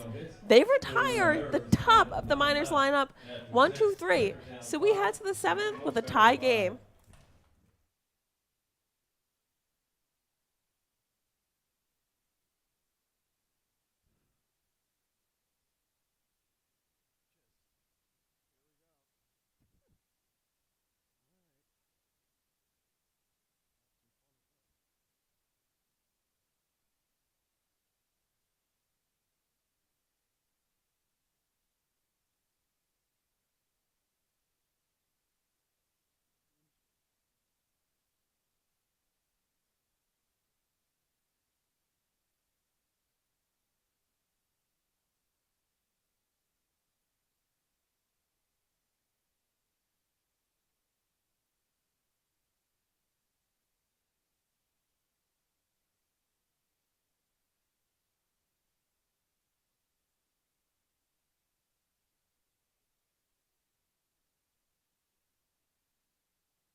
Here we go.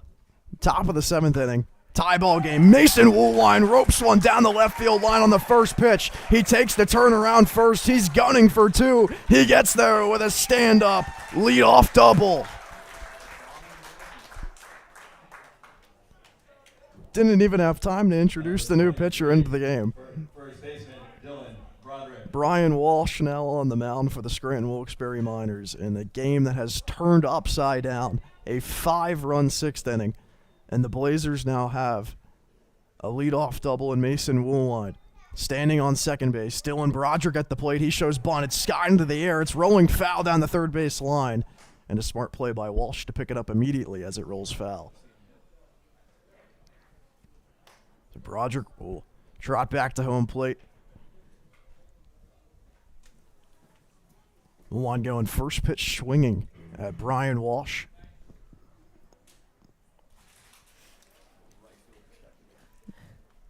Walsh, the sophomore at Bloomsburg.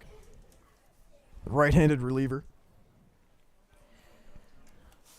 Everyone retreating back to their normal spots in preparation for this 0-1 pitch. Let's see if Broderick shows bunt once again. The corner's moving in towards the infield grass with Broderick standing at the plate and Woolwine on second. He shows bunt, 0-1 pitch. Pulled back, pitch misses, 1-1. And Woolwine just absolutely dancing out there at second base. Walsh, a total of 5 appearances, all in relief. He's pitched 10 innings total. Only allowed 3 earned runs this year, good for a 2.1 ERA. Broderick showing bunt. Pitch finds the zone, and it's 1-2 as the first baseman pulls it back.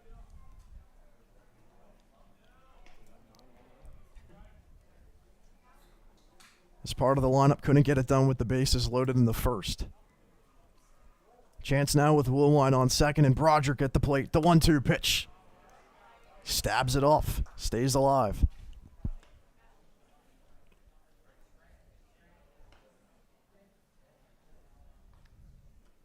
Woolwine will take his lead at second base. He's got some speed over there. Only been thrown out once this year. 1-2 pitch. Up high.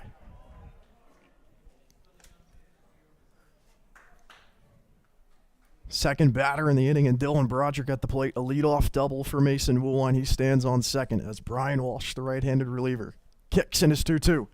Flown right back off the beam twice. There it is. The first time all year we've got a double beam hit, the double doink.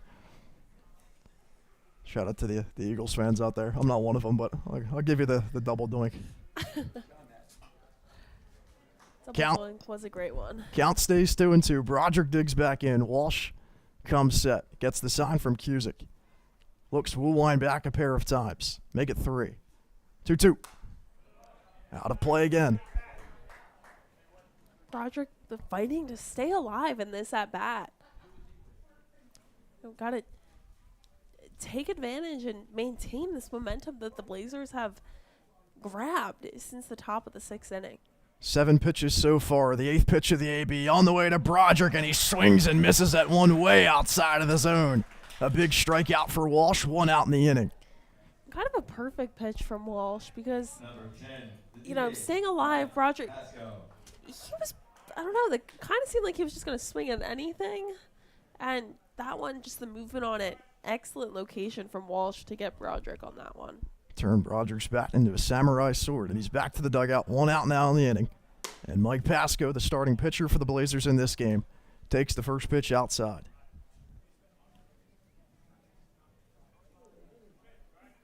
Marrera goes 1 inning in relief. He allows 5 unearned runs total, as that one's fouled off right back into the protective gear of Cusick. So the home plate umpire, Dave Perry, will give him a minute.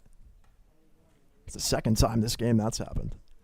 He also had the catcher's interference with the bat hitting his glove, so he's a magnet for contact right now. He's been a little beat up today, but staying in there. Pasco's 2 for 3 thus far. Woolwine still standing on second with 1 out in the inning. Here's the pitch. This one's popped up. Shallow right field. The second baseman, Pacheski, out. A little bit of a miscommunication there, but the catch is made. A very light collision. And But 2 gone down the inning. I wonder, there was clear communication, and we could hear the yelling and communication about who had the ball, but somehow still Pacheski and Daniels managed to crash into each other, mainly Daniels crashing into Pacheski from behind. So don't really know how that happens when there was that clear communication calling the ball. Schollenberger popped out in the foul territory his last time up with runners in scoring position, specifically the bases loaded. And now he stands in ahead 1-0 with Woolwine on second after a leadoff double. 2 outs in the top of the 7th. Brian Walsh holding. He kicks the pitch outside.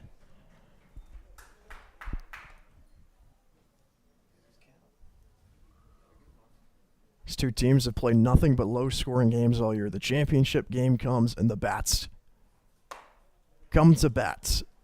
5-5 ball game. Schollenberger leaves it outside, and he's ahead 3-0. See if they give him the green light. With Matt Curtis on deck and Woolwine at second. Now he shows bunt. He pulls it back, trying to spook him, and it looks like it worked. Strategic play there from Jackson Schollenberger. He earns a 4-pitch walk. Number 18, left fielder, Matt Curtis. You can see Walsh kind of laughing about it. I don't think he was thrilled with the antics there from Schollenberger, if you want to call it that, but hey, he's allowed to do it. Quickly flashing bunt in a 3-0 count. So it's first and second, 2 gone, Curtis at the plate. Way up high from Walsh. And Cusick will smartly come down to the mound to talk with his pitcher. As a pile of foul balls are ran over to that home plate ump. Matt Curtis taking some practice swings. He's ahead here at 1-0. Curtis looking for his playoff moment. He's 0 for 3 today. He's 1 for 7 in the playoffs overall. But that one hit did give him an RBI against Southside in the first game of what could be a miraculous run to the title for the Quakertown Blazers. An upset over Southside, an upset over the Capitals. They storm back down 5 here against the Miners, but this pitch is popped up to left field. Left center field. Moving over is the center fielder, Melberger. He makes the catch. 3 outs in the inning. Mason Woolwine's leadoff double is stranded. We head to the bottom half of the 7th. We're still knotted at 5.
Four, 5, 6 to up for the Miners. It's Luke Spencer to lead things off. He's 1 for 3 with a pair of RBIs, followed by Nate Dudek and Josh Botker, who stands in the hole.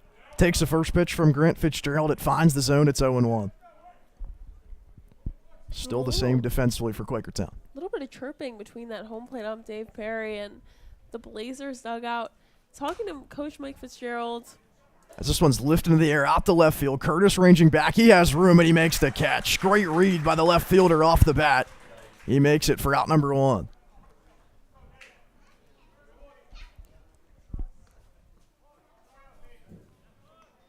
So Spencer retired as the leadoff batter. First baseman, Nate Dudek. And as you hear Nate Dudek coming to the plate, the first baseman, the junior at FDU. Dudek batting .212 this year. It's 2 for 11 against Quakertown overall. Swings at the first offering and goes to the right side of the infield, poking it through the hole for a one-out base hit. He's aboard.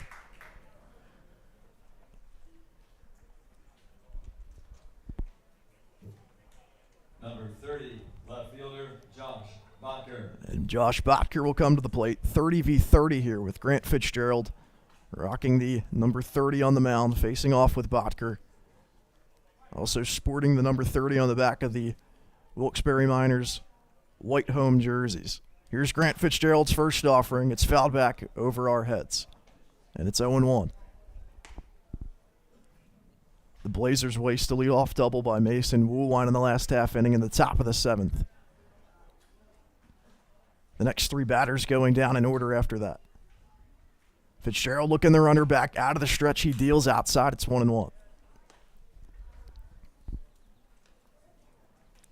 7 hits to 5 in this game in favor of the Blazers. 2 errors charged to each team.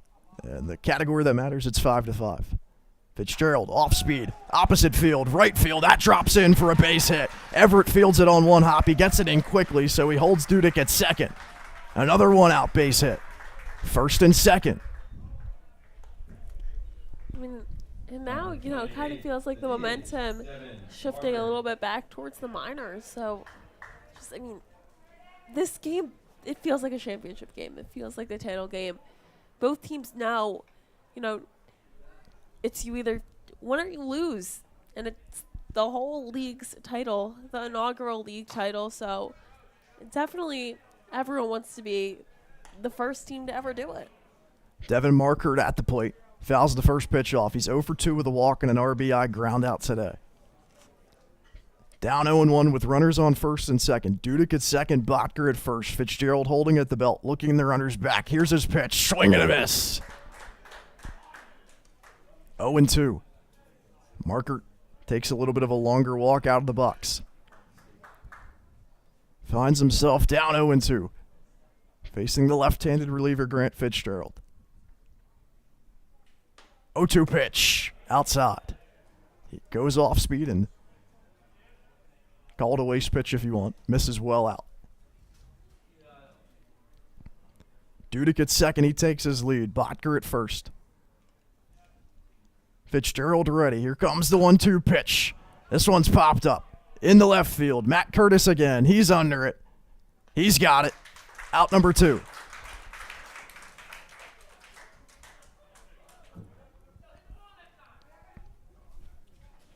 So Markert retired. And it's the bottom portion of the lineup trying to get it done for the Miners. They've done so far today. Melberger with a pair of walks. Pacheski with a pair of walks. The plate discipline from the 8-9 hitters.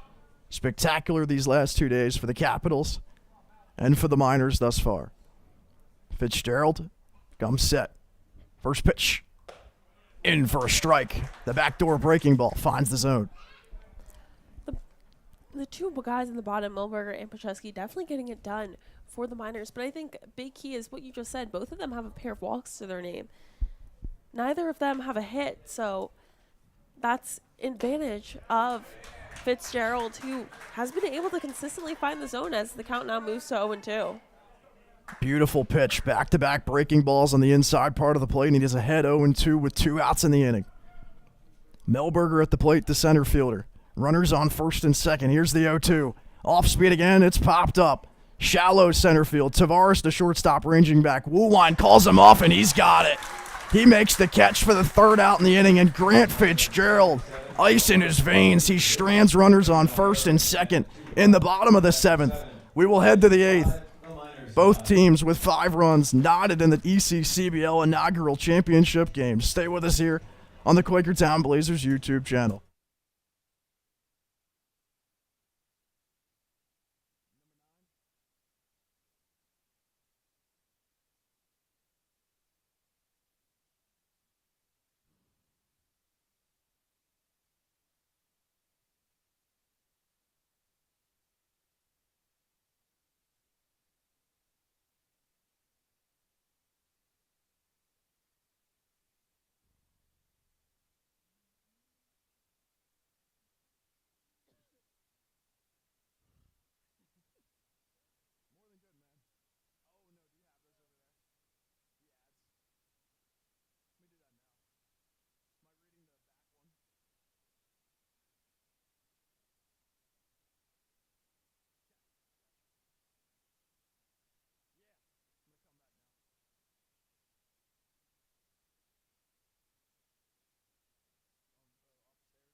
Coming back a little early for the top of the 8th inning. Game knotted at 5. We'd like to thank our sponsors here, first for the ECCBL with St. Luke's, Team Toyota, Princeton and Langhorne, Quakertown Alive, Northfield Bank, DFB Financial, Entrance System Incorporated, Emery Glove Company, and the ECCBL Boosters, Dennis and Barbara Robeson, Catherine and George Somich, Jeffrey Huddleston, David and Susan Wisely, Dick and Patricia Tyler, the Lewis brothers, Joanne Hirsch, Bill and Ruth Ann Kiesel, John Forrest, the Jagiella family, George Bonnenkemper, and Andy Weber. We will thank our Quakertown boosters in the next half inning. Game knotted at 5. Here we go. Ty Everett at the plate. Ethan Grodak, the new pitcher, and Everett showing bunt on the first pitch. It's a beauty! Right down the third baseline. A little tapper that couldn't work any better. Everett's aboard with a leadoff bunt single. Caught him sleeping. And I'm pretty sure Reben yelled the words, "That's what we want." See, something won. I'm going to go with that's the phrase that was used as he's in the on-deck circle.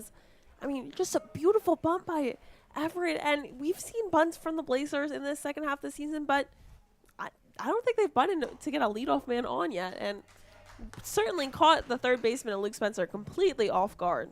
So Frank Tavares, the leadoff batter in the order, will come to the plate. With Ty Everett after a leadoff bunt single, standing on first, taking his lead. Tavares shows bunt twice and pulls it back, and the count 1-1. The Blazers trying to go small ball once again. They went power ball yesterday with 11 total hits and 11 total runs. Tavares looks at that one up high. It's 2-1. Everett started the season really slow. Around the 180 mark in batting average, he was thrown out a pair of times in the base paths, but since then, when he was moved to the bottom portion of the lineup, it's all turned around. 5 for his last 14 entering today. A bunt single today, an RBI triple yesterday. As Tavares now ahead 3-1.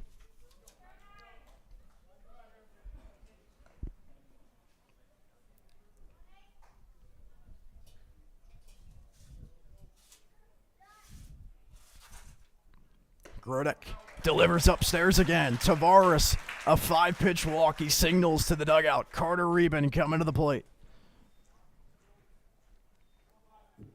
And something that's changed a little bit about the Blazers setup today is, there's a gap between all the dugouts and where the stands start. And today, the Blazers brought a little tent to put up over that gap, so they are sitting in shade. So it's kind of moved them out of that dugout, as that'll be a bunt. A little number right in front of the mound, and they go to third, and Everett's thrown out. Beautiful play made by the Miners defensively to get the lead runner as Reben places down a perfect bunt, but J.P. Cusick makes the play. 1 out in the inning. Number 4, third baseman, Casey Vaughn. But I was saying before that, obviously eventful bunt.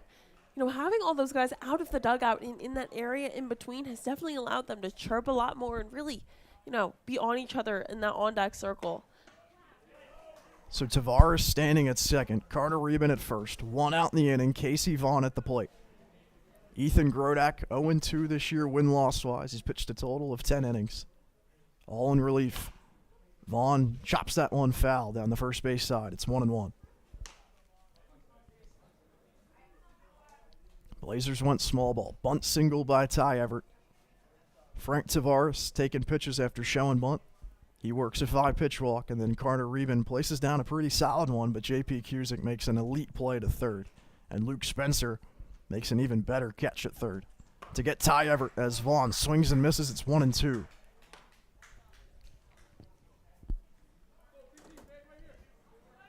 The Blazers this year batting 174 at home with runners in scoring position. That number was in the 110s at one point.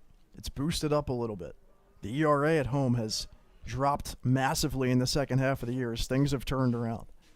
The Miners all year, they've been a juggernaut atop the division for a large portion of the season as Casey Vaughn flies out of play.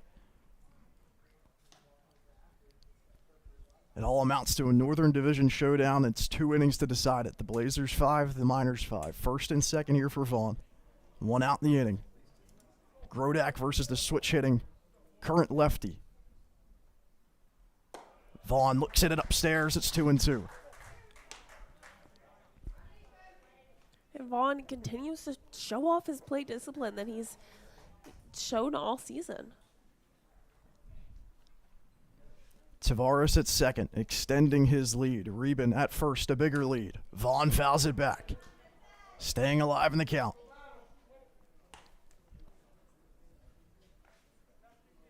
Beating the dead horse here, but Casey Vaughn leading the team in walks. Plate discipline, the best on the team. Counts 2-2. The pitch from Grodak. Up high, a close take. The count full. Outfield shifted a little towards left. They've been doing this recently against Casey Vaughn, even when he bats in the left-handed batter's box. Time is called here.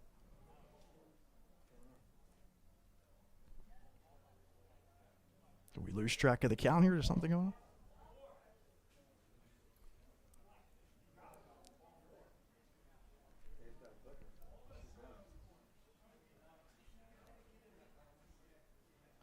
Looks like they're talking something over. Home plate umpire Dave Perry, the first base umpire Mike Beal.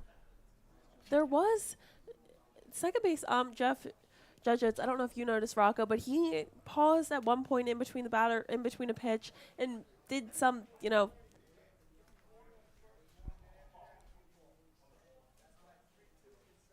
Okay, so was giving some signals to the home plate umpire Dave Perry, and I believe he just say warning about a balk. I don't know. I had the headset on. I couldn't hear him. Couldn't read the lips. Nobody could hear him up here. I'm gonna shoot a text. Not gonna get much. To Either way, Christ, the count's full. Casey Vaughn's at the plate. Runners on first and second. Vaughn ropes at the center, but it's hanging up there for Melberger. He's under it, and he makes the catch for out number 2. It was something. You get a first warning. Second time it happens, you're done, or it's called, or whatever. So, pretty sure he said balk. And there was definitely some communication between that second base ump and Judges to Perry at home plate earlier in that at-bat, but not 100% confident. So Mason Woolwine comes to the plate. His leadoff double wasted in the last half inning by the Blazers. He takes a first pitch strike from Ethan Grodak. 2 gone here in the top of the 8th. First and second. Tavares is at second. Reben's at first. Grodak working a little bit quicker. This one's hit to the second baseman. It's bobbled by Pacheski. He goes to second, and he gets Reben there on the force. A great recovery by Pacheski. He gets the third out in the inning, and the Miners escape the 8th unscathed. We move to the home half of the 8th inning. We're knotted at 5.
Still Grant Fitzgerald on the hill. It's 9-1-2.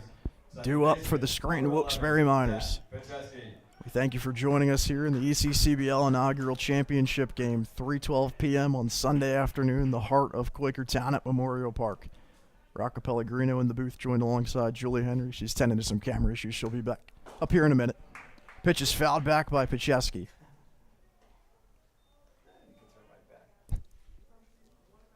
Grant Fitzgerald tossing the baseball back, exchanging it out with Schollenberger. Fitzgerald able to strand Runners on first and second for the Miners in the last half inning, where the Miners came to bat. We're knotted at 5 here. Fitzgerald deals his 0-1 pitch. It's outside. Returning to the booth, ran down to talk to the general manager and Chris Ray and figure out what the said on that one. Long answer, so can go whenever. Basically, the pitcher in Groddick was licking his fingers. So when you lick your finger, you have to wipe it on your pants and then grab the ball.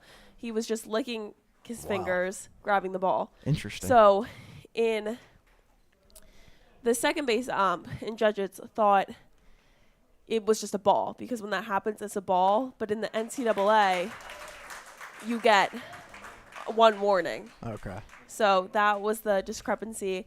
And Chris thinks it's team specific, so the Blazers shouldn't get called for a ball if that were to happen. But now if it happens again with the Miners, they should. Pacheski down on strikes. That's a long-winded answer. That's interesting.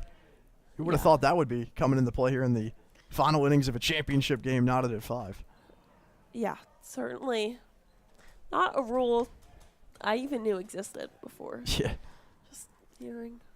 So Jack Mathis at the plate. The lineup turns over as Pacheski goes down. 1 out in the inning. The count 0-1. Fitzgerald at the hip. He fires, and the count moves 1-1 as the pitch misses outside. Mathis 1 for 3 thus far. He had 2 hits yesterday and 2 RBIs in the playoff win over the Mammoths. He leaves that one outside. It's 2-1. Home plate umpire Dave Perry still calling the balls and strikes here. As the 2-1's on the way from Fitzgerald, he turns it opposite field. It's hanging up there in right for Ty Everett. He makes the grab for out number 2.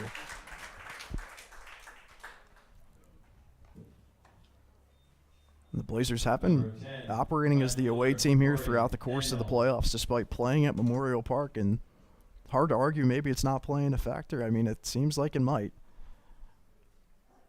Could be a correlation doesn't equal causation, but looks like a totally different team here at Memorial Park when they're playing as the away team and batting in the top half of innings. They can't walk this game off at Memorial Park in the championship game because of it. As Corey Daniels digs in. Lefty-righty matchup. Counts 1-0. That's on the inside part of the plate. It's 1-1. A great pitch by Fitzgerald.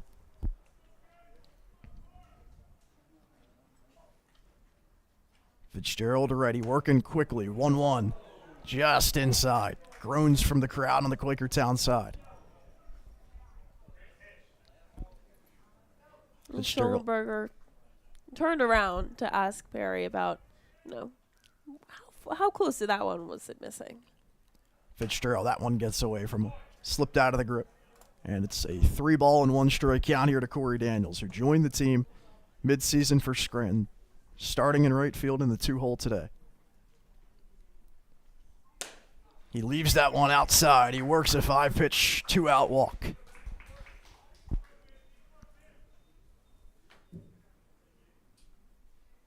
So Daniels aboard at first. And J.P. Cusick, looks like he had his protective gear on in case he wasn't coming to the plate, but he is now, so he has to take it off.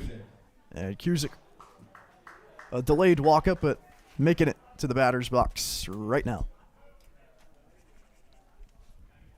Runner on first and Corey Daniels. Cusick's 0 for 4 today, but he had the great play to nab Ty Everett, the lead runner at third, on a bunt attempt by Carter Reben.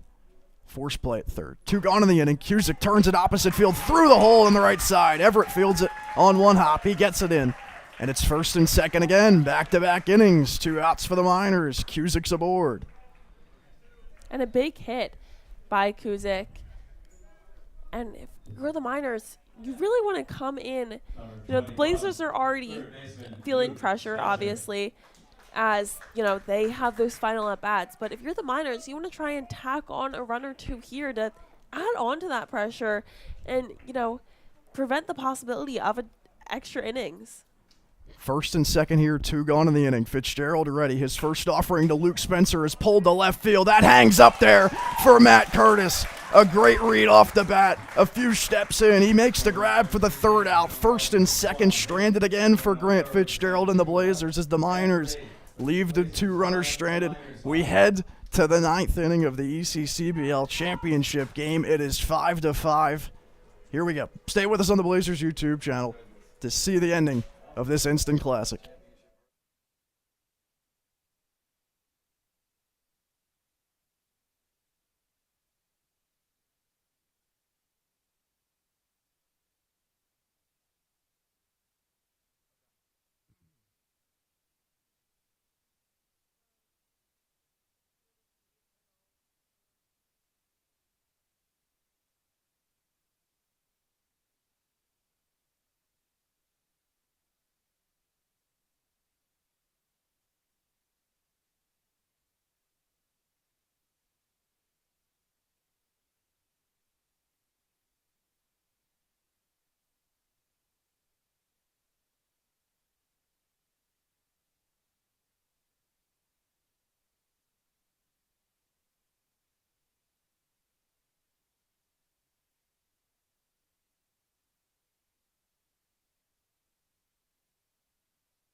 Coming back a little early for the top of the ninth inning before the Blazers get set to bat offensively in the road half of the ninth. We'd like to thank our sponsors here on the Blazers YouTube channel. First, Fitzgerald Maintenance Services, Broccolante Manufacturing Group, the Elite Championship Tournament Baseball, ECTB, Captain Bob's Seafood, Saucon Valley Sporting Goods, Perkiomen Valley Printing Incorporated. We appreciate all of our wonderful sponsors for the Quakertown Blazers. And here we go, top of the ninth inning. It's 5-6-7 due up for Quakertown. Dylan Broderick will lead off, and a new pitcher into the game. Nate Dudek moves from the DH spot to on the mound. So they lose the DH, and Dudek, the high-velocity throwing right-hander reliever, deals a first pitch high. It's 1-0. Broderick 1 for 4 today. The first baseman looks at that one low and away. 2-0.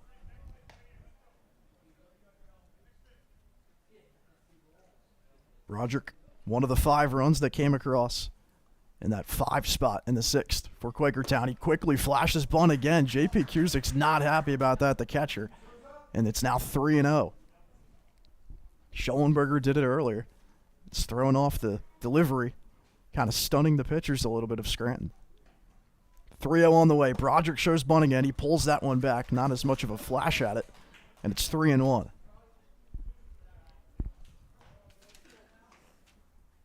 Big gap up the middle in between second and short. The outfield shifted a little towards left. The 3-1 from Dudek swung on and missed. It's a full count to Dylan Broderick.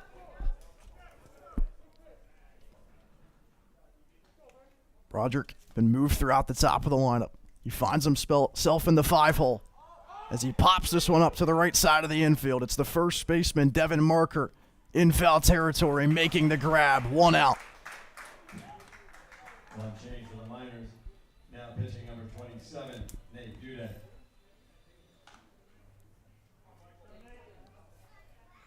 And the Blazers find themselves down Number to 10, their 2 final outs Mike potentially Pasco. in this game and of the entire season. So Pasco at the plate. Devin Marker now at first base. He moves there.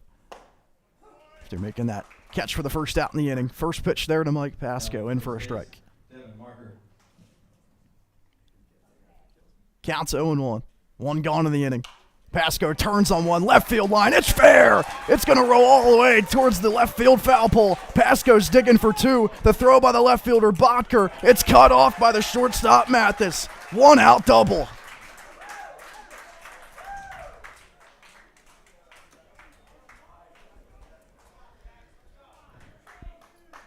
Blazers dugout is excited, yelling, "Let's go, Jackson," as he steps to the plate with that orange bat. I mean, no time like this to come up huge with an extra base hit. So Jackson Schollenberger will come to the plate. The team lead in RBIs.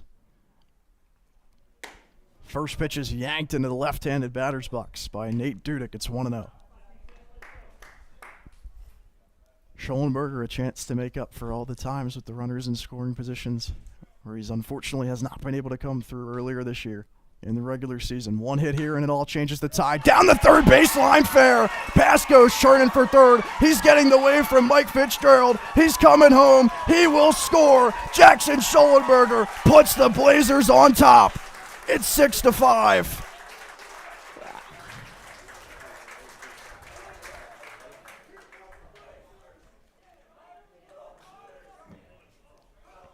Number 18, left fielder, I mean, Curtis. the energy felt in that Blazers dugout right now is energy beyond anything that they've experienced all season.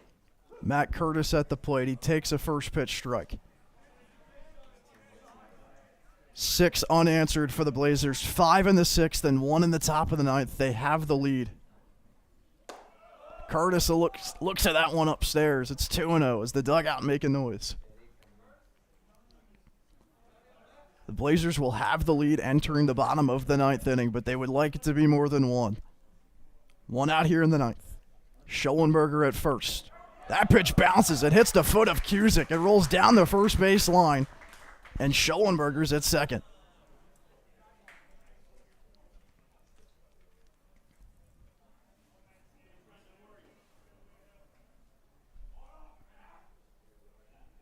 Dudek has given up the lead in relief. The junior at FDU and moves onto the mound from the designated hitter spot, and he finds himself down in a 3-0 hole here to Matt Curtis, the left fielder. Fouls it back. He got the green light. It's 3-1. 2-2. That's what I was thinking. I was like, the first. Yeah.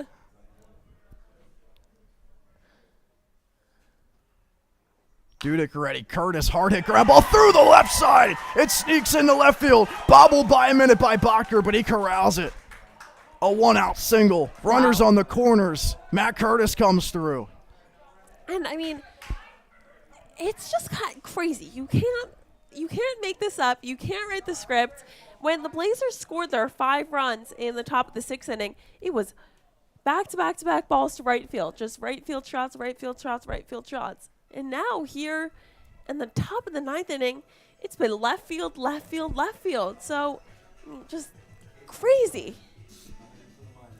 And it looks like Casey O'Brien come in. I mean, he's not even marked as a pitcher on this Miners roster. He's marked as an infielder. Freshman at Bloomsburg.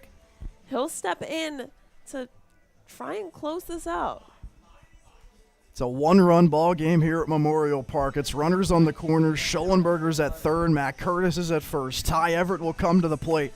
We'll tell you about Casey O'Brien and the new pitcher for the Scranton Wilkes-Barre Miners when he's done warming up. Stay with us here on the Blazers YouTube channel. Quakertown has the lead in the championship game.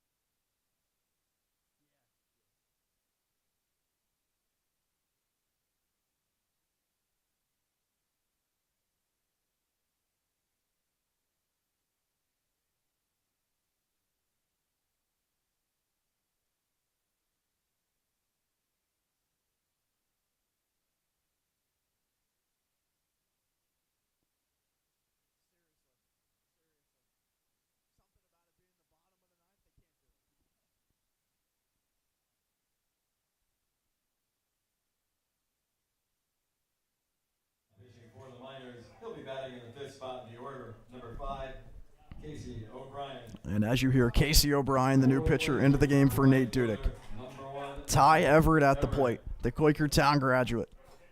Played his high school games at Memorial Park. A chance to extend the lead here. He shows bunt down the first baseline, foul. He had a leadoff bunt single to start things in the 8th, but then he was thrown out at third base on the force play. On a bunt attempt by Carter Reben, J.P. Cusick made that great play. Rocco Pellegrino joined alongside Julia Henry here in the booth for the final minutes of this ECCBL championship game. As that pitch misses high and inside, it's 1-1. Everett the RBI triple yesterday. He turns this one fair down the left field line again. Coming home to score easily is Schollenberger. Curtis is on his way to third. He gets there standing. An RBI double by Ty Everett. He makes it a 2-run game.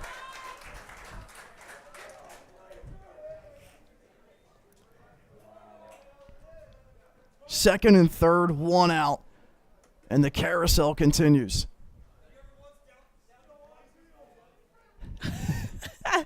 I don't know. I want to say it's Kovac, as he's been one of the more active and vocal members of this Blazers dugout. Not 100% confirmed, but someone in that Blazers dugout just said, have you ever doubted the Blazers? Have you ever doubted them? Tavares flies the first offering back out of play. They turn it around in the second half of the year after starting 6-10. It looked dire at times. Multi-run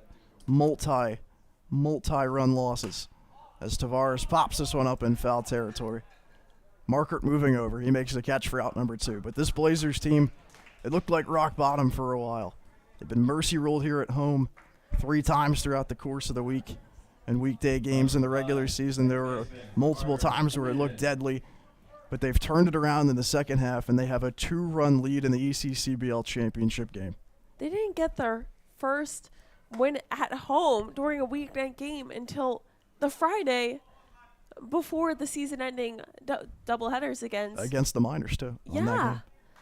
Counts 1-0. Reben takes it for a strike. Runners on second and third. Everett's at second. He takes a large lead as Reben takes a huge hack. He foul tips it into the mitt. It's 1-2.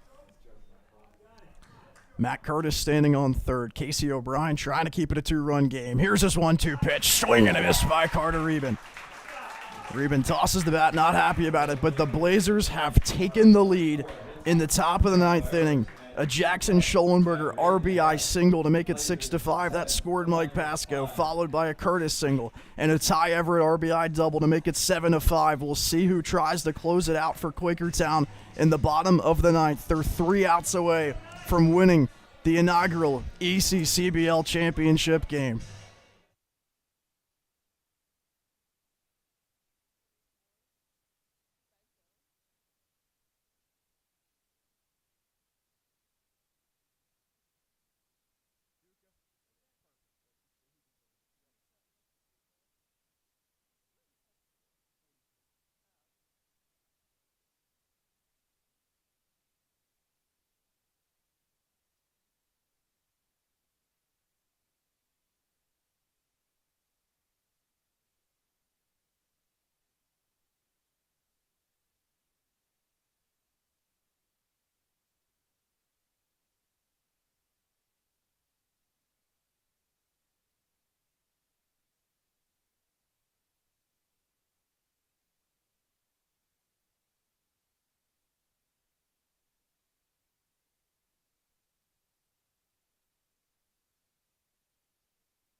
Here we go. 3 outs away, bottom of the 9th inning. Malachi Duca gets the ball. He needs 3 outs for the save. The tying run's on deck. Duca has turned his season around after 2 rough outings to start his summer collegiate year. He gets a first pitch swing and a miss. Duca 10 2/3 innings. 7 runs allowed this year, all 7 in the first 2 starts. Flown back out of play by Casey O'Brien, 0-2. 9 straight scoreless outings by Malachi Duca. He walked the bases loaded in the 9th against Southside on Friday and got out of it. He's ahead 0-2. The pitch. Ground ball to the right side. Carter Reben fields it. Throw to first. Got him. First out. 2 to go. And the applause on that ground out is just Left fielder Josh Bacher. fills the stadium from those Blazers faithful. Base hits by Schollenberger and Ty Everett take the lead for the Blazers in the top of the 9th. They lead by 2. That pitch there to Botker misses. Botker 1 for 3 with a K today. Duca holding. Here's his 1-0 with 1 gone in the 9th. Hard hit line drive over the head of Tavares and into left field. Cut off by Curtis, but he bobbles it for a minute and it rolls deeper into the outfield. Botker can get the second standing up. And left field has been the hot spot today in this 9th inning, and just unfortunate that Curtis wasn't able to secure that right away, and it got a little bit away from him and rolled to the fence, allowing Botker to advance to second base. 1 out here. Botker at second. Devin Markert at the plate. Duca's pitch in the dirt. Stopped by Schollenberger. 9 straight scoreless outings for Malachi Duca, trying to make it 10 and trying to get the 3-out save to win the title for the Blazers. Swing and a miss from Markert. 1-1. Beautiful pitch just outside the zone. Markert fooled a little bit by it. He's 0 for 3 today with a walk and an RBI ground out. Duca will step off. He knows Botker at second. It's not all that important. He's completely ignored him. Takes one look at him here and deals a 1-1. On the outside part of the plate, 1-2. Wow. What a and pitch. Absolute perfect location from Duca. I mean, just a beautiful second strike. Duca's ready. Markert comes set in the right-handed batter's box. The 1-2 pitch. Staying alive. It's fouled off. The Blazers with back-to-back games with double-digit hits. The 3 hits they get in the 9th give them 12 total today. And it's given them a 2-run lead. Malachi Duca ahead in the count at 1-2. 1 out in the 9th. The pitch to Markert. Off speed, fooled him. He got him. Backwards K. 2 outs. Markert's chirping. He's tossed. 1 out away. And Markert will throw his bat against the equipment shed of the Blazers. Number 8, center fielder Evan Milberger. Evan Milberger represents the last gasp. The Blazers 1 out away. Malachi Duca 1 out away. Botker stands on second. The tying run at the plate. The first pitch, swing and a miss.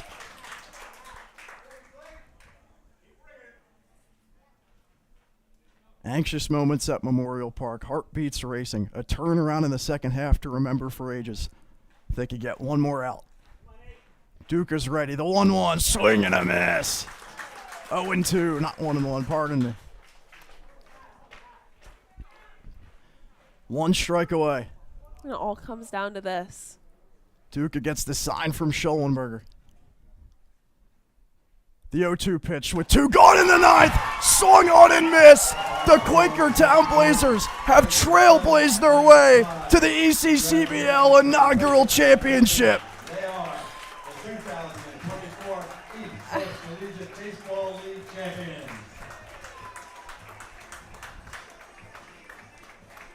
Malachi Duca, the 3-out save, and the Blazers, after one of the worst first halves imaginable, have turned it around and done the unthinkable. 3 straight wins in 3 days, And Quakertown is your ECCBL champion. I mean, there's no words. I mean, your Quakertown Blazers have been the story. I mean, this story writes itself. I mean, it's just absolutely beautiful.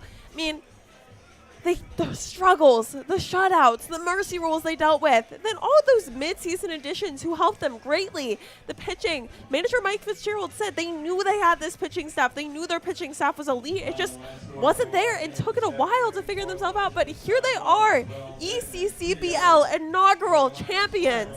And wow, congratulations. And I mean, what a fun ride for us to be able to broadcast and call this and follow them throughout this home season. I mean, and talk about that. They struggled at home, and for what I think they just do better when they bat first. I mean, they've had much away success, and their success on the road here. Wow. And you could hear it.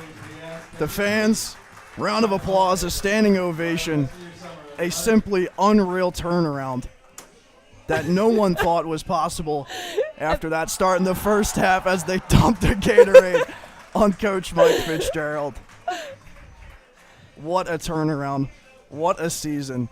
What a story.